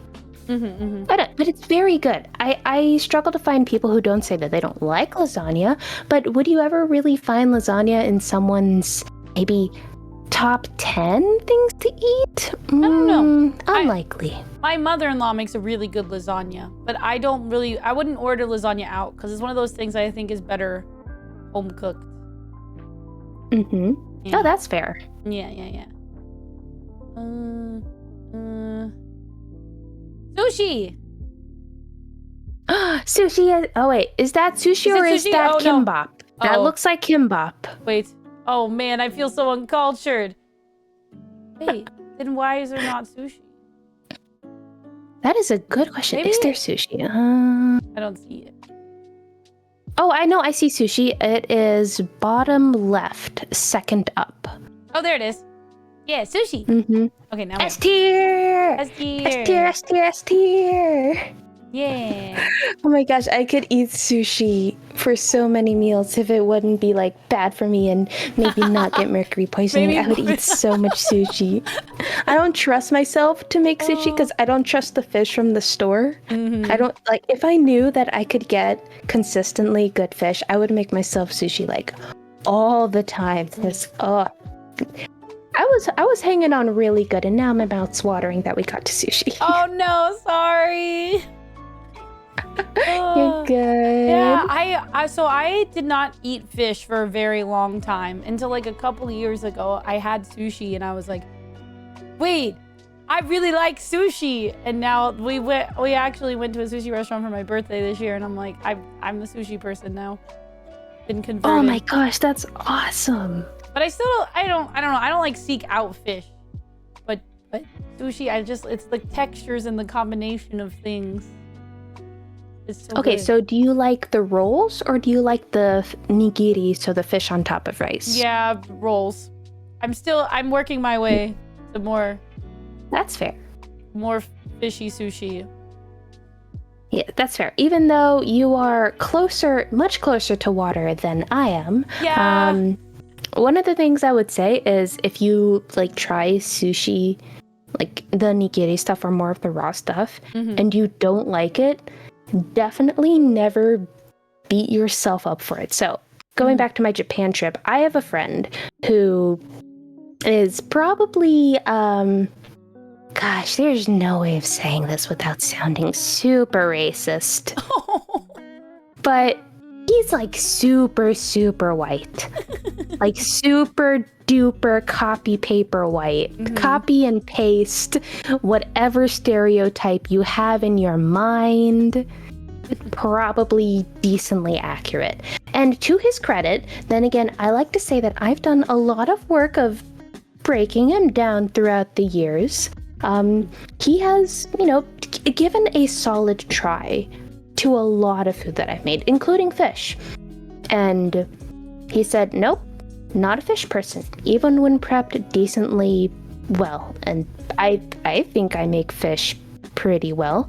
But then he was part of the friend group going to Japan, and he gave the sushi over there a shot. And I cannot stress enough how much the fish hits different in Japan. And it does not compare to around here. Then again, I'm in the middle of nowhere, but I still hold to that of, if you think that you don't like fish, I would give it a chance in Japan because it's different. Oh yeah, for sure.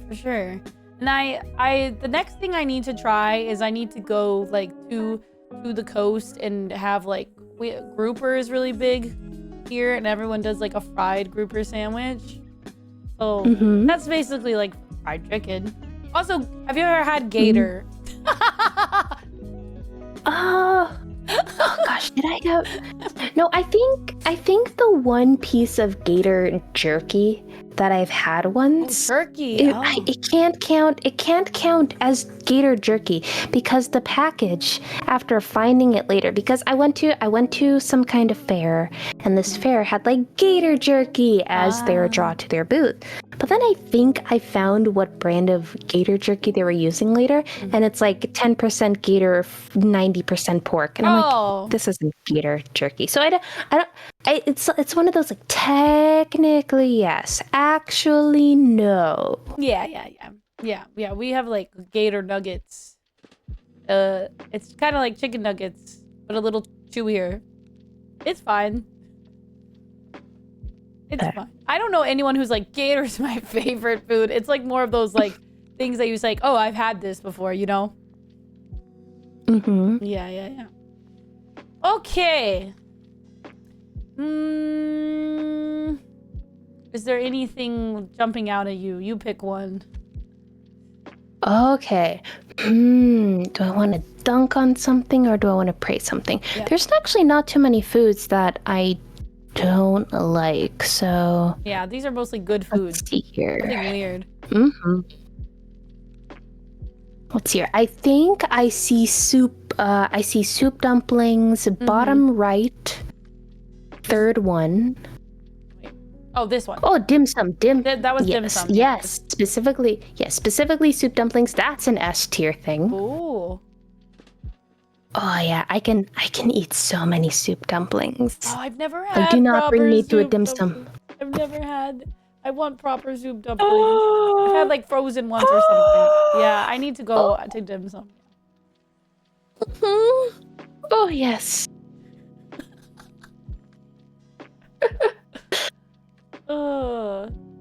But I feel like I'd burn my mouth. Let's see. Does anything here belong in the E tier? Yeah, anything gross. I mean, you like food, and you like a lot of different types of food, so I don't really see. What about like hot dogs? I like hot dogs. Some people don't. Oh, I love hot dogs. Yeah. Yeah, a little bit of a lore dump. I grew up very food insecure. And not having a lot of money for food growing up, hot dogs was one of the things that got me through the day. Yeah. And I had the weirdest way of cooking hot dogs. I would put the hot dogs on the fork, and I would turn on the stove because it was a gas stove growing up, and I would roast the hot dogs on that open flame. Wait, that's so And smart.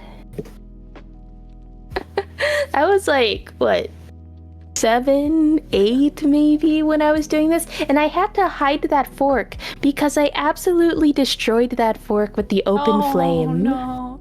Oh, you did it in secret. Oh yes. Oh, absolutely. I would get in so much trouble I thought you were if I was getting caught permission doing that. for cooking hot dogs. Gosh, no. I like hot dogs so much. Specifically, oh my gosh, I like such trash foods. But I really like the cheese kind. I really like the cheese. Oh, the one with the cheese in the middle? Yes. Because I eat like a child. No, really, bring that camping. Like, if you ever go camping, bring those to camping. I swear, they're so much better when you get like the smoky flavor of the campfire on them. That sounds good. Also, yeah. But so my brother got me a hot dog machine, a hot dog cooker. It's Coca-Cola brand, and it's like a toaster oven, but it has spots for the hot dogs, so it can cook 2 hot dogs at a time, and then it has spots for the buns, and it's supposed to toast the buns. But my bun's always gonna burn, so I usually don't use it to toast the buns. But it also always sets off my smoke alarm. But it does cook the hot dogs well, and it's like similar to cooking it over, your open stone flame with a fork when you're 7. It's got a similar vibe. Oh yeah, I had one of those. Oh, really? That exact one, yeah. Oh. And no, I completely agree with the Other buns people coming know out too about burnt. it. I'm shocked someone else knows about this invention. It's such a random invention. I think I have a video of me recording about it and explaining it to someone else. Oh yeah, it's real. It's real, and other people bought it, guys. Yeah, my chat doesn't believe me that it's a real thing because I talk about it way too much. Because I like hot dogs. Okay, last thing. I think this is poutine, but it also might be something sweet. But it looks like poutine to me. Is it Do I poutine? piss off Canadians right now? Do it. This is a good. I will go with D tier because maybe I haven't had good poutine yet. I have not been to Canada. I have not been to America's Hat, but the poutine that I've had is so soggy. Yeah. And the fries taste so old. Like, maybe if I had it fresh, it could rank higher, but as of right now, with my experience of what I've had, it is D tier. Yeah. I agree. It has to be, like fresh hot fries and like good gravy. That's not too like salty. Yeah. And then that would be good poutine. Okay, that's a good mix. I mean, there's so much more food, but it would literally take forever. I just picked one with lots of food just in casesies. But I feel like you can learn a lot about someone by their food taste. Is there anyone on here that you don't know what it is? So many. So many. I feel so uncultured right now. I don't know. This looks kind of like kimchi, but it also looks like noodles. That is definitely pad see ew. Oh, okay. See, I need to get out more. Well, next time you're at a Thai restaurant, since you know you're near one, try the pad see ew. Okay. Is that so? My thing with Thai dishes is I don't really love peanuts in stuff, which is why like drunken noodles don't always have peanuts. So sometimes, yeah. Does that one have peanuts? I would hope that you were able to ask for no peanuts. Oh, I guess I don't like asking for no something. I feel my mom asks for like alterations on all the food that she orders and makes it complicated. So I'm like, I'll just take it as it is. Like I don't like being complicated. But that's true. Fair. The way I see it is that if it's something that's normally added on top, so at least around here when I get Thai dishes, it's usually a scoop of peanuts on top or on the side. I feel like that's a lot more okay to ask for, to not have that in something versus something that's mixed in. Yeah. That's true. If it's on top. Yeah. There's so much food on this. Yeah, I'm gonna close it. Because I don't know a lot of those things, and I could talk about food forever. I love food though. I'm just not very knowledgeable about it, but I'm learning so much right now, and I appreciate that. Yay! I appreciate that. I feel like this is a safe space to talk about food that I don't know about. Oh, absolutely. I am not here to judge everyone.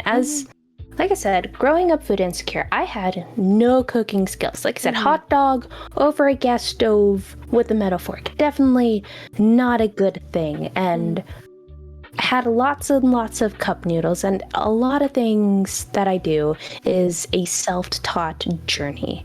And one of the reasons why I do like the long form cooking stuff is, you know, I imagine you're on social media. Most people are, and, you know, flipping through reels and such. But when you watch a reel of something being made, is your first reaction, oh, I think I can make that? Or is your reaction, oh, that looks so good and complicated? Yeah. Or like, oh, they made it look easy, but it's probably not easy. So one of the things that I like with my stream specifically is because I'm taking so much time and yapping in between, you really get to see the process from start to finish. That is good. That is a good point of that. Do you ever have anyone be like, I made this, you made this on stream and I made it too? Just like, I feel like that'd be very validating. I haven't had someone say they made a specific dish, but I definitely have had people come back and say, when I first started watching you, I was just watching for food and such, and, you know, I wasn't a cook and such, but after being here for a while and watching for a while, I decided to try cooking.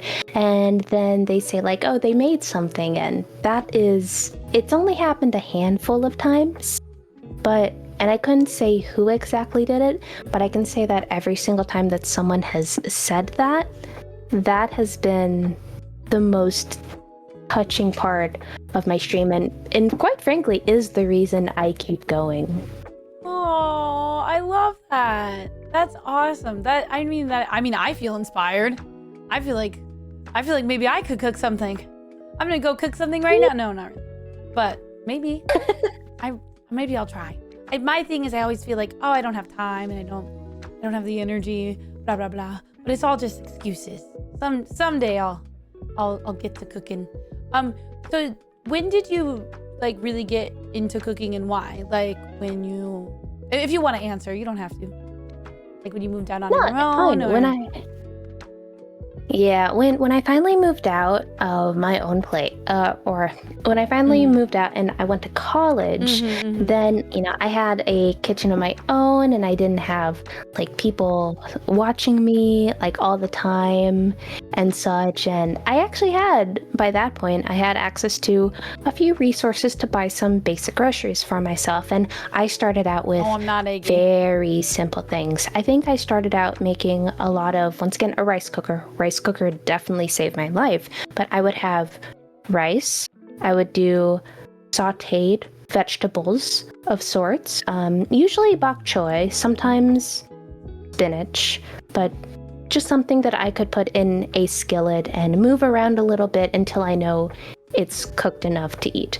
And then fried eggs, because, back then eggs were super duper cheap, and fried eggs was one of the only things I learned how to cook growing up.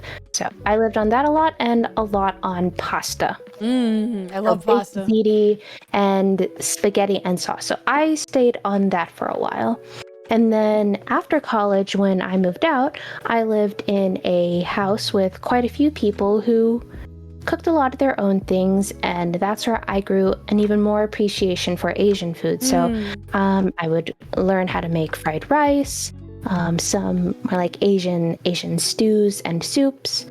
And then when the pandemic hit, that was like the really, really big thing of I'm going to push myself out of my comfort zone. And I attribute a lot of the inspiration to a show that not a lot of people have heard of. And it's called The Final Table. And what it was is every week, the chefs would have one singular ingredient, so like the most important ingredient from a celebrity chef. So they would bring in a celebrity chef every week or every episode. And they would have like, oh, my country's ingredient is blank. And then the chefs had to, for most of the season or series, like pair up and make a dish that really showcases that one ingredient. And it was something about I only have to make this one ingredient shine that made me want to experiment a bit. I've never heard that show. That sounds interesting. I used to watch some cooking. I mean, everybody's watched a cooking show, I'm sure. Would you ever like? Oh my gosh, you kind of already do that. Would you ever do like more of like a cooking competition style, like long form content or something? That would be so interesting. Oh my gosh, I don't know how I would do that, but either. There was a few times when I think I've only done like one official one, and I miss that friend dearly. People come and go in the VTuber space. Oh yeah. But there was this one time where a friend was like, yeah, we're going to do a shokugeki. But it wasn't truly a shokugeki. But what we did, it was more of a challenge to each other where we each gave each other ingredients and we had to make a dish. That thing was so chaotic of a time. And I remember I had chicken, I had coffee, I had apples, and something else. I can't remember what the fourth ingredient was, but I tried I wanted to make coffee marinated chicken tenders served with an apple chutney. And the stove I was using at the time was an induction stove, and it couldn't get the oil hot enough. And I didn't know that there were limitations on my induction cooktop on how hot it would get things. So the chicken wasn't cooking, and there was less than 30 minutes left in this competition, and I was freaking out, and I forget what I did to get around that, but I barely made my dish. And then I was being nice to my friend, so I gave him like pretty easy things to make a dish of. So I like to say that he won that. So in that sense, I've done a cooking thing, and I think I would do that again. Yeah, would you do like I think I would do that again. Like Food Network calls you and you go on a cooking competition show? Oh gosh, That'd be so cool. I have no idea how that would work, but I would highly consider it. Yeah, maybe I'll get one of those. Maybe they'll allow VTubers in the future. That'd be so cool. That would be. Have you ever seen the people who used to do like full on, not anime cosplay where they show their face, but they'll have like a printed mask that goes over their face? Oh, yeah. Oh, yeah, you could do that. Get one of those, like the anime masks. No, it'd be cool. It would be great. Okay, so along with the food content, we've already mentioned that you started adding ASMR content as well. So I wanted to ask a few questions about that. My last section, Mhm. I promise. But so I wanted to know if you're someone who listens to ASMR. Honestly, I don't a lot of the time because I feel a lot of ASMR is it's just not for me. Mm-hmm. I'm not looking for, and I really don't want to insult anyone, but a lot of R18 and R18 adjacent and yeah, just R18 and R18 adjacent stuff doesn't jive with me personally. Mm-hmm. Yeah. And so I do like finding cooking ASMR content on YouTube. Mm-hmm. Mm-hmm. I'll listen to that kind. Or what I like is I like listening to ambient sounds overall. Mm-hmm. But as far as the tingle stuff, and I know not all of that content is like that. Sometimes it's just trigger after trigger after trigger. And I don't know, I feel that's more distracting than helping me relax or something. So personally, ASMR, not for me.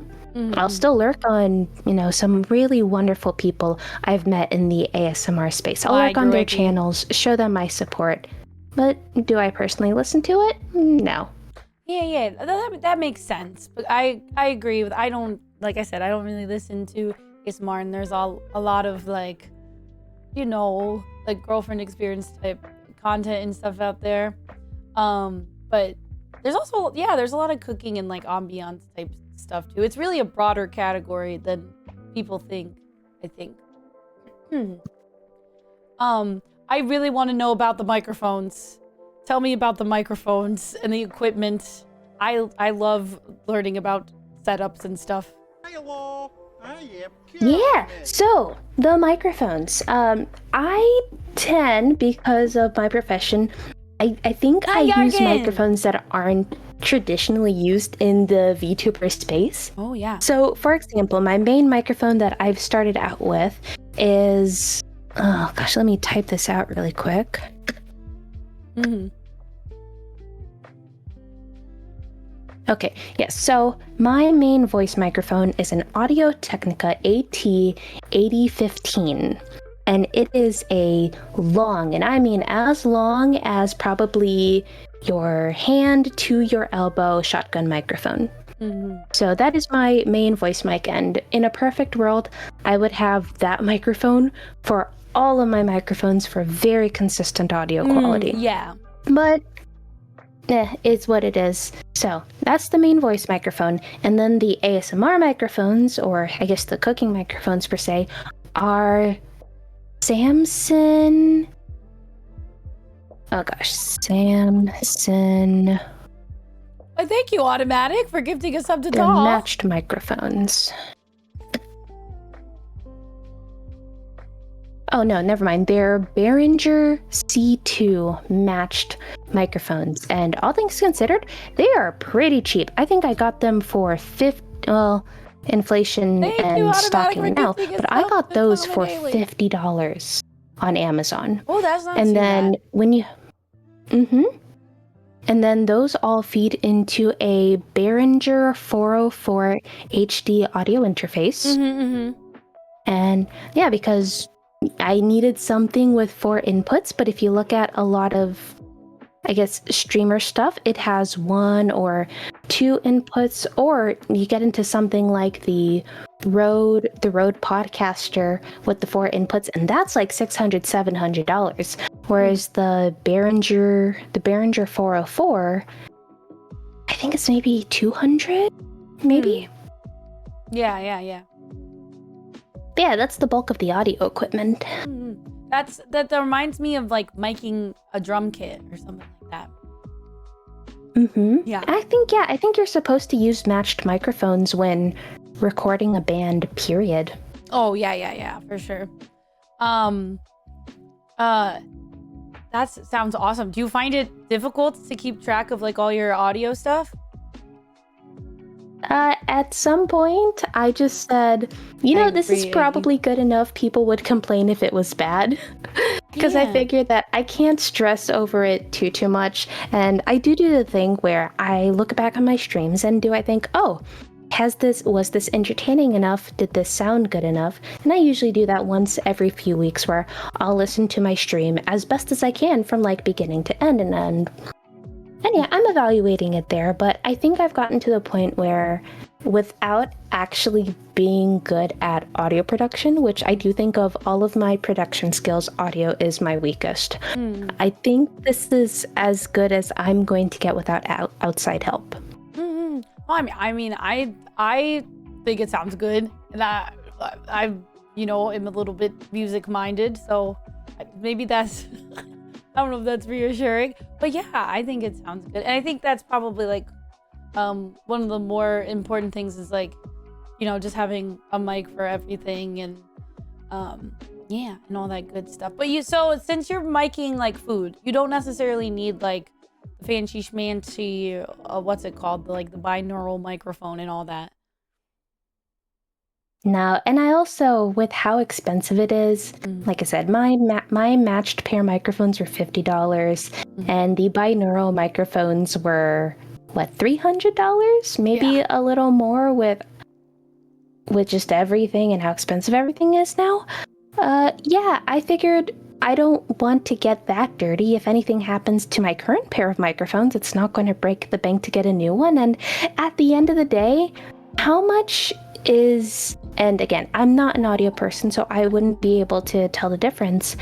How much is it that it is that particular microphone setup versus just having two microphones and it being stereo? How much can people really tell a difference? I get that the one that everyone uses has those ear-shaped canals to simulate what it is for people to actually hear, but it's kind of like that 80% method when it comes to cooking sometimes. If we consider restaurants to, like really, really fancy restaurants, cook something to 100% perfection, but at home, you really only need to get like 70% of the way there, and it's still incredibly satisfying. Yeah. Without having the expertise to get to 100% with audio production for this live stream, I think like, oh yeah, no, I think I'm like 70% of the way there. It's fine. No, it's good. Yeah, no, it's good. Yeah, you don't need to spend $300 on the microphone if you're not doing like traditional ASMR and like ear cleaning stuff. And I think it's probably more important to focus on the number of microphones and making sure, like you said, that they're all matched and stuff like that. I think it sounds good. And then also, along with microphones, you have a couple different cameras as well. Yeah, so both of those cameras are Elgato Elgato face cams. And once upon a time, I was like, oh, I need to save up to get like a nice mirrorless camera or something like that. And while that would still be a goal, I was turned on to the Elgatos from another cooking streamer that I highly look up to. Not a VTuber, but a good cooking streamer. So A Recipe Reborn. She goes by Lemon. She's a biracial Canadian culinary student. And her streams were very, very inspiring to me early on when I was like, okay, who are some other people just in the cooking space? Because I wasn't going to limit myself to only VTubers. Yeah. So I was looking at Lemon's stream and I was like, wow, this is really good quality. And I asked her like, hey, what do you use? And she's like, I use Elgato Facecam. So I'm like, you know what? No, I'm going to follow the 70% rule again. And I feel like there's a certain amount of stress that gets lifted off your shoulders when you're not trying to chase perfection, and you can get it done. Like that trend that's been happening on Twitter, sometimes like get it done, you can make it good later. Yeah. That's kind of like what I've done with like, my setup, because the early setups are rough. Yeah. Like that's in regards to art, but absolutely that can be in lots of things for sure. Yeah. Love that. That's great. Okay, I'm going to open the Q&A thingy thing. For anybody who wants to ask a question. And we can continue to yap as that is open. It is open. I will pin a comment unless my mod/husband is here and wants to pin the comment for me. Mod/husband? I don't know where. I don't know. Probably playing guitar or something. Okay.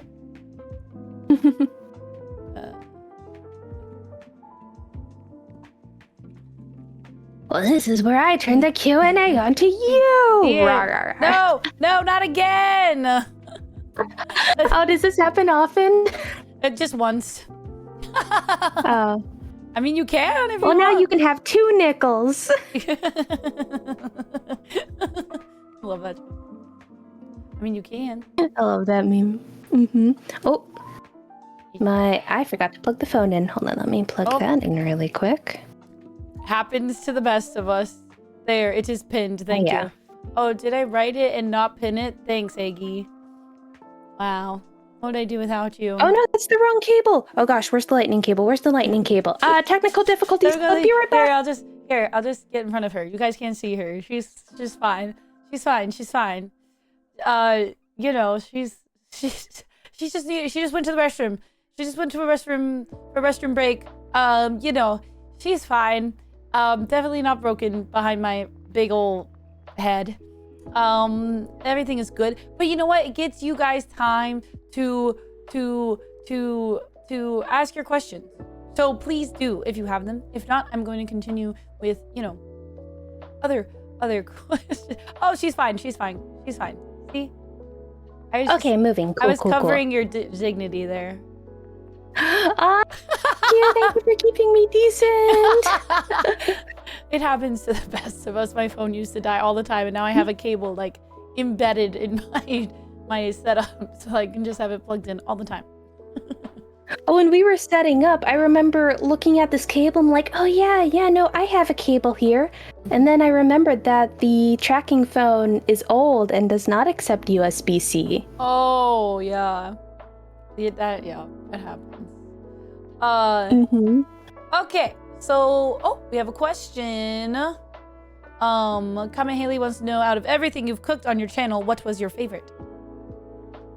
Ooh, let's see here. Out of everything I've cooked, man, I don't know if I've cooked this particular thing once I've started doing the ASMR. And maybe this is a sign that I should cook it again with the ASMR. But there was this one recipe that I found once upon a time. And what it is it's skin on chicken thighs. And you get a large pot. So I have a Le Creuset. I was very fancy and bought myself one. What does that mean? A Le Creuset? Uh-huh.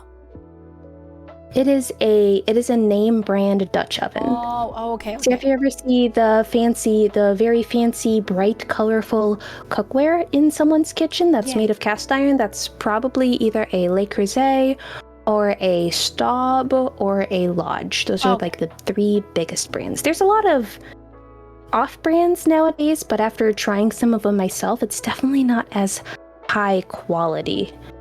So what it is chicken thighs, and you brown it the skin side down first to really like extract some of that flavor.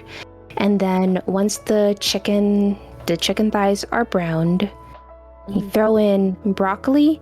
And I know I said I didn't do spicy food, but for me, I just add a tiny bit of Thai red curry paste. And then I get that in there. That gets on the chicken and on the broccoli. And then I add a can of coconut milk to that.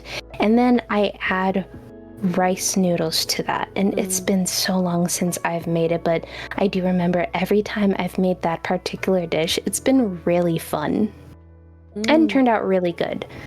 That sounds good. I think you should do that again. Yes. Should do that again. I do have some curry paste still in the fridge. I should use that up before it goes bad. Ooh, perfect. What is something you will never cook again? Mac and cheese, or I don't know what kind of cheese is going in the mac and cheese. Wait, how do you not know the cheese? What happened? So there was this one time I did some very memey things in the very early days. Oh, I see. And one of the things that I did was, it was some kind of self-imposed challenge on myself where I said, let's make the most cursed mac and cheese, where I have so much cheese in my cheese drawer, as happens sometimes. Let's make a mac and cheese, and we are going to add every single cheese in the cheese drawer to the mac and cheese. No. Was it bad? Yeah. Which cheese It do you was think so was bad. Which cheese do you think was it that did it? I think it was just the combination of it all, because you had like fresh mozzarella mixed with cheddar, mixed with maybe a Gruyere, Ooh. mixed with the here's the thing, it turned Welcome out back. clumpy. I was gonna say that it was probably the wrong texture. The texture was horrible. So I keep wanting to redeem myself and make a better mac and cheese on stream. And I have some boxes of mac and cheese, and I want to be like, here's how you zhuzh up Yeah. a boxed mac and cheese. And part of it is I just keep getting pulled away from being able to stream. And another part of it is when I think about making mac and cheese on stream, I'm brought back to years upon years ago where I made a horrible mistake. And I am scared of making that mistake again. Well, this would be planned mac and cheese, okay? This would be prepared for mac and cheese, not random cheese mac and cheese. That's true, but yeah, 10 out of 10 do not recommend, or I guess I should say 0 out of 10, negative 10 out of 10 do not recommend making mac and cheese with random cheese from your fridge. It does sound good. I hope you've never given yourself food poisoning or anything like that. On stream, no. In general, yes. Wait, from something you've cooked? I wouldn't necessarily call it cooking, but this happened actually about, a month or 2 ago? So sometimes I make cold brew. So I have this whole device where the coffee grounds go in the middle, and then, you just let it soak in water. Mm-hmm. And I might have had it soak for like a week.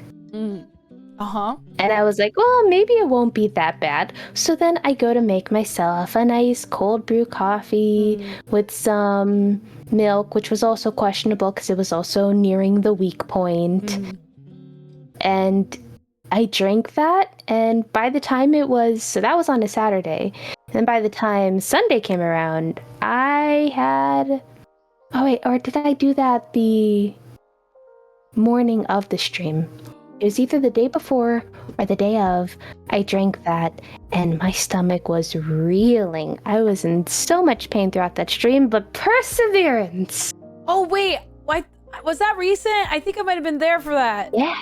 Oh my gosh. Yeah. Oh no. Yeah, Haley's thinking it was the day before. That makes sense. Oh, that sounds painful. Mm-hmm. Yeah. I'm glad Oh you gosh. survived.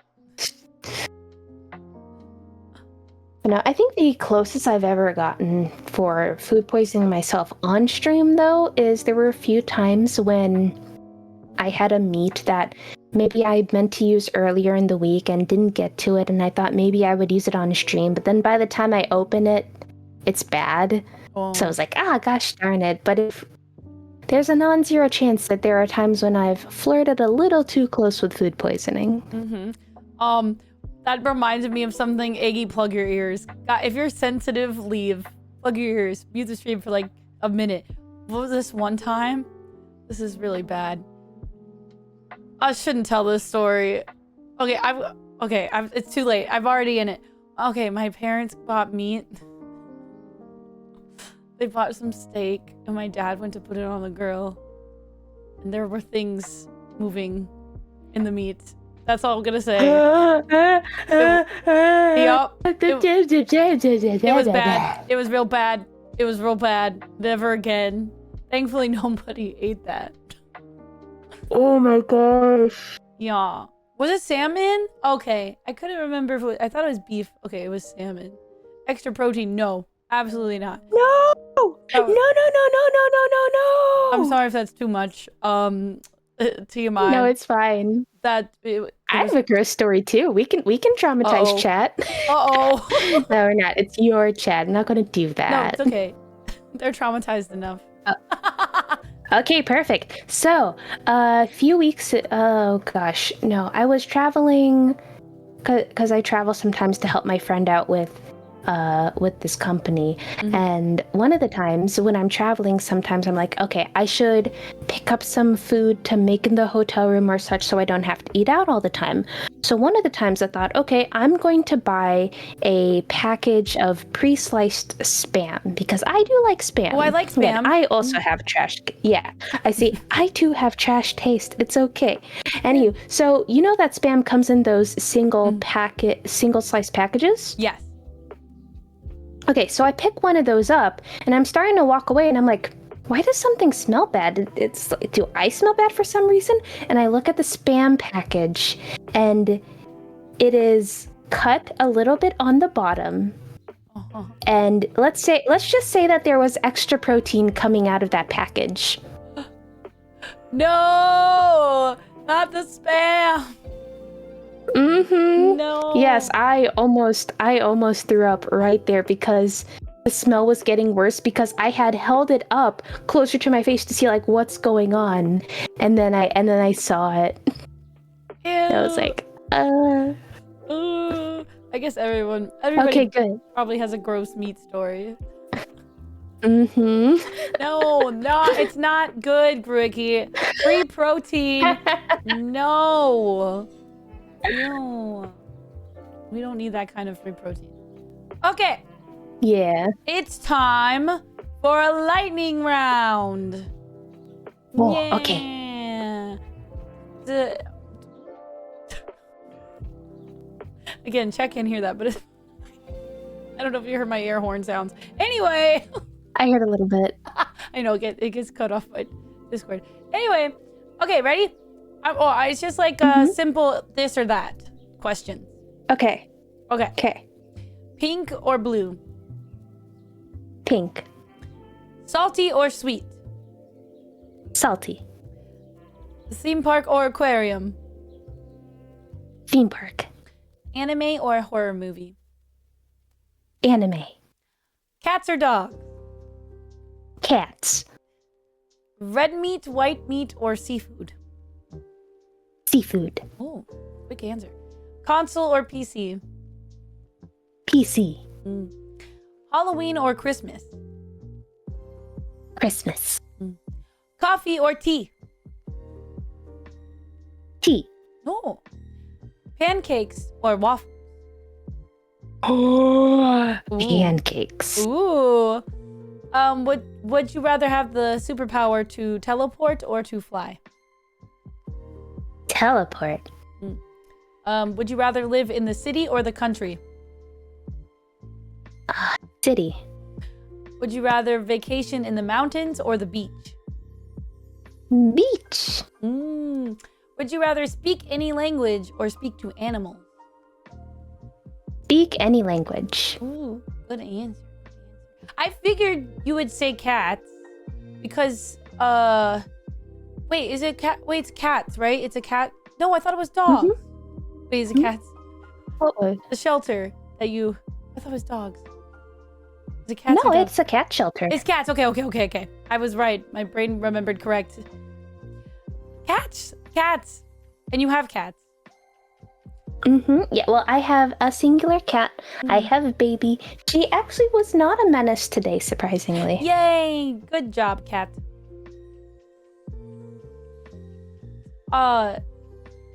Cause I saw, so you did like a subathon type thing, lasagna-thon.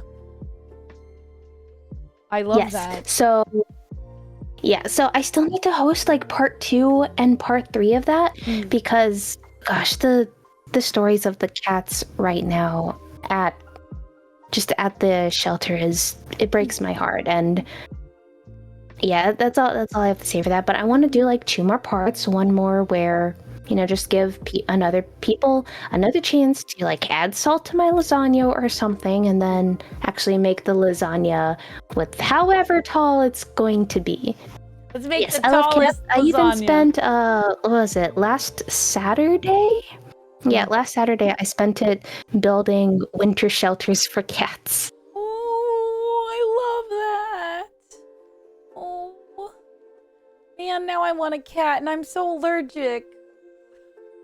Oh, But it's okay. they're coming out with ways of minimizing that nowadays. Oh, really?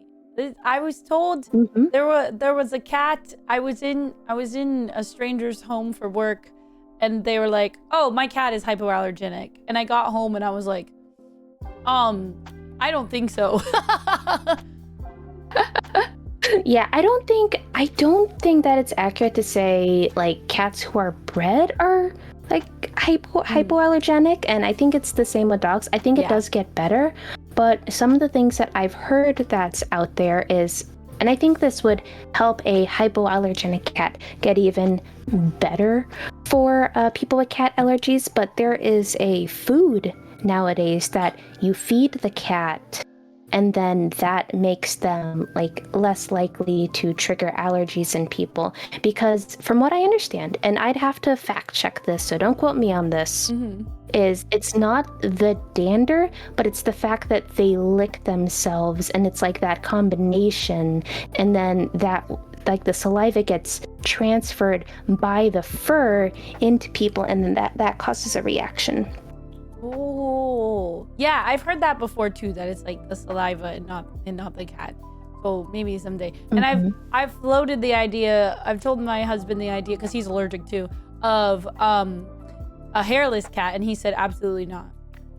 But hairless cats need homes too. They can be cute too.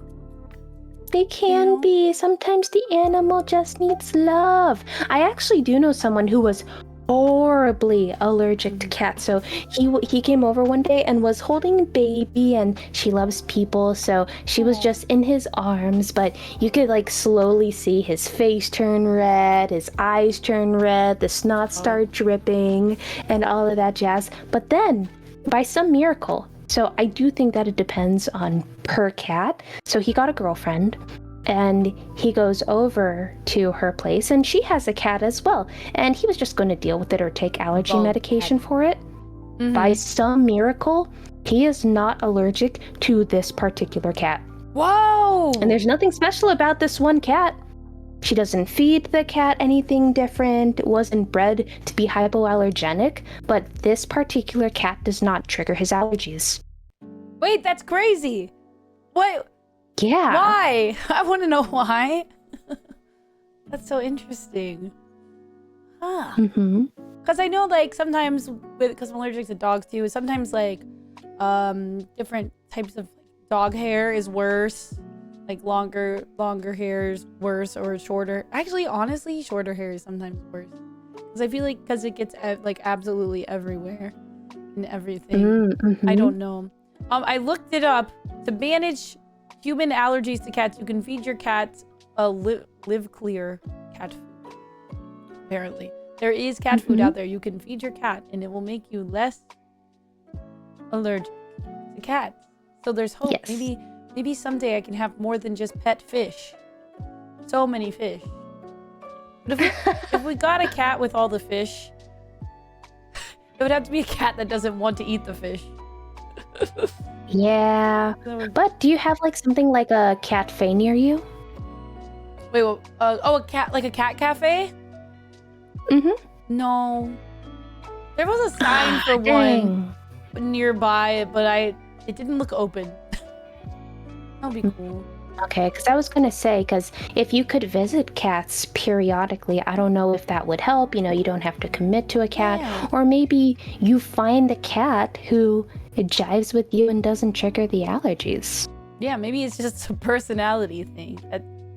Maybe the cat is also a fan of Hololive, and we get along so well that I'm not allergic to it.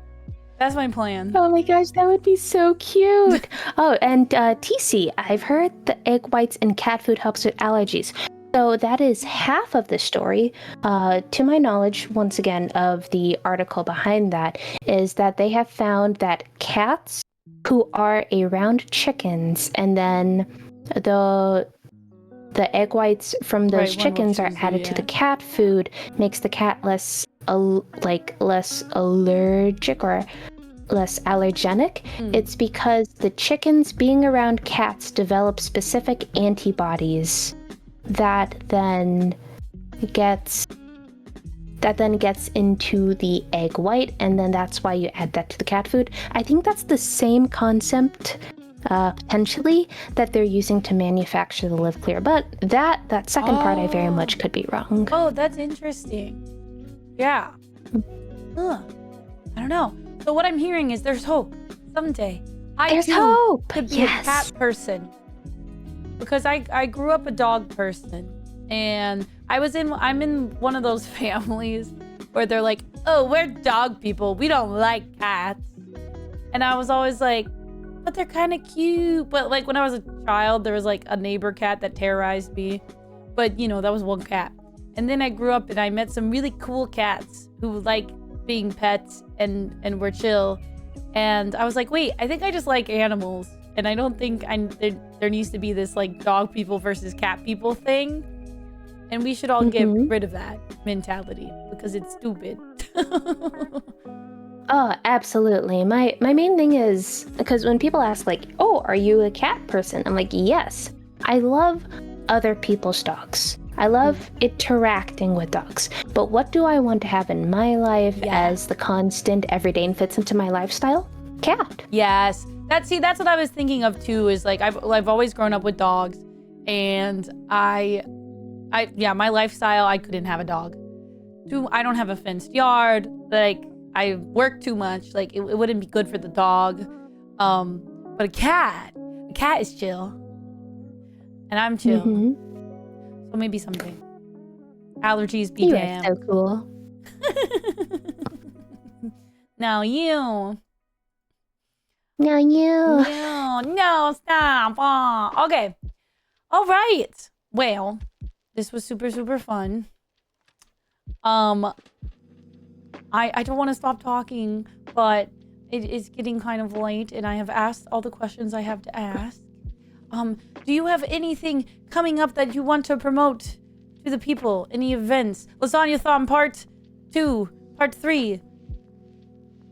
Yeah, so Lasagna-thon, if you are interested in helping cats, because cats is kind of my personal mission. I love cats, love helping cats and such. I am hosting a 3-part Lasagna-thon, and the amount of layers of lasagna we are ultimately going to have at the end is going to be based on how close we get to our goal. Some of the rewards are adding salt to my personal portion of lasagna. And that's the lowest one, and the highest one is getting your own customized meal plan for a week. So what that means is I talk to you and I'm like, okay, what kind of foods do you like? What is your cooking ability? What is your budget? And then I will work with you to create an entire week of what might be a realistic meal plan. It is a Garfield reference, yes. Oh, it is. Oh, okay. That because cats and lasagna. I understand. Oh, okay. I love that. That's awesome, guys. Go donate to the cats. Cats are cool. And don't you want Doll to eat a bunch of salt? How much salt? I'm scared because people wanted a part 2. It's because they want to get their paycheck to throw at salt. I'm scared. At least you didn't do like hot sauce. I did that once upon a time and never again. Oh, more Bean Boozled. More Bean Boozled. Never again. Did I tell you my Bean Boozled was like messed up? I think it was bad. It was because that was you that I was talking to about the Bean Boozle, right? I think a long time ago. Anyway, Maybe? I think so. I mean, anyway, I was in your chat. Anyway, a long time ago. But I got a Bean Boozle, and when I opened the container, the whole she gone. Whoop. She gone. Oh, Oh, you got it.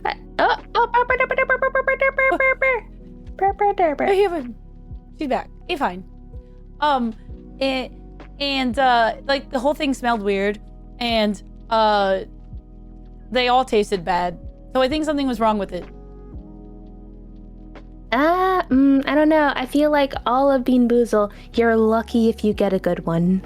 But like the one I got, I was like, okay, it tastes good, but there's like a weird odor amongst the whole container, and I don't think it was supposed to. Like when I opened it up, or like I just like, you know, even when I got it out of the box, it smelled weird. And I don't think it's supposed to, like, you're not supposed to know which is which. But when I would pick them up, you could smell it. So I think maybe it was in the sun too long or something. I had like one, and I spit them out. I didn't really eat any of them because I was like, something's wrong. And then I didn't do it. Good. Then I threw out the whole thing. Good for you. Yeah, maybe someday. Maybe someday I will get a less weird Bean Boozle. Okay. All right. Well, this concludes our very special episode of The Turntable. Thank you again so much for being here. Here, I'm going to do an air horn for everybody. My voice will be doubled, but it will be fine. There you go. Now everyone can hear the air horn. Okay. Yes, I know, but, you know, all good things must come to an end. Yes.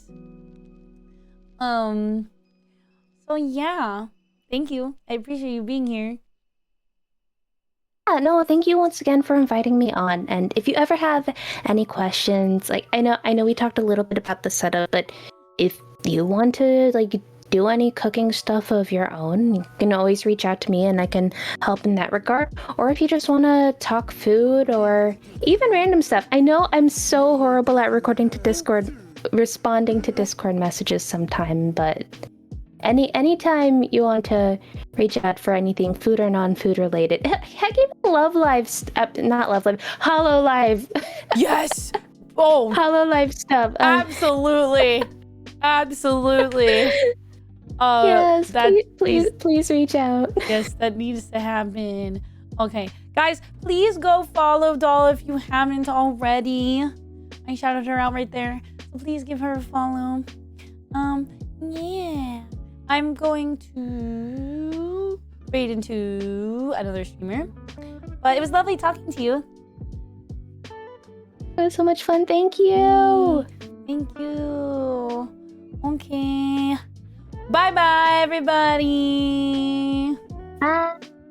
Bye.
My music was off. Why was my music off?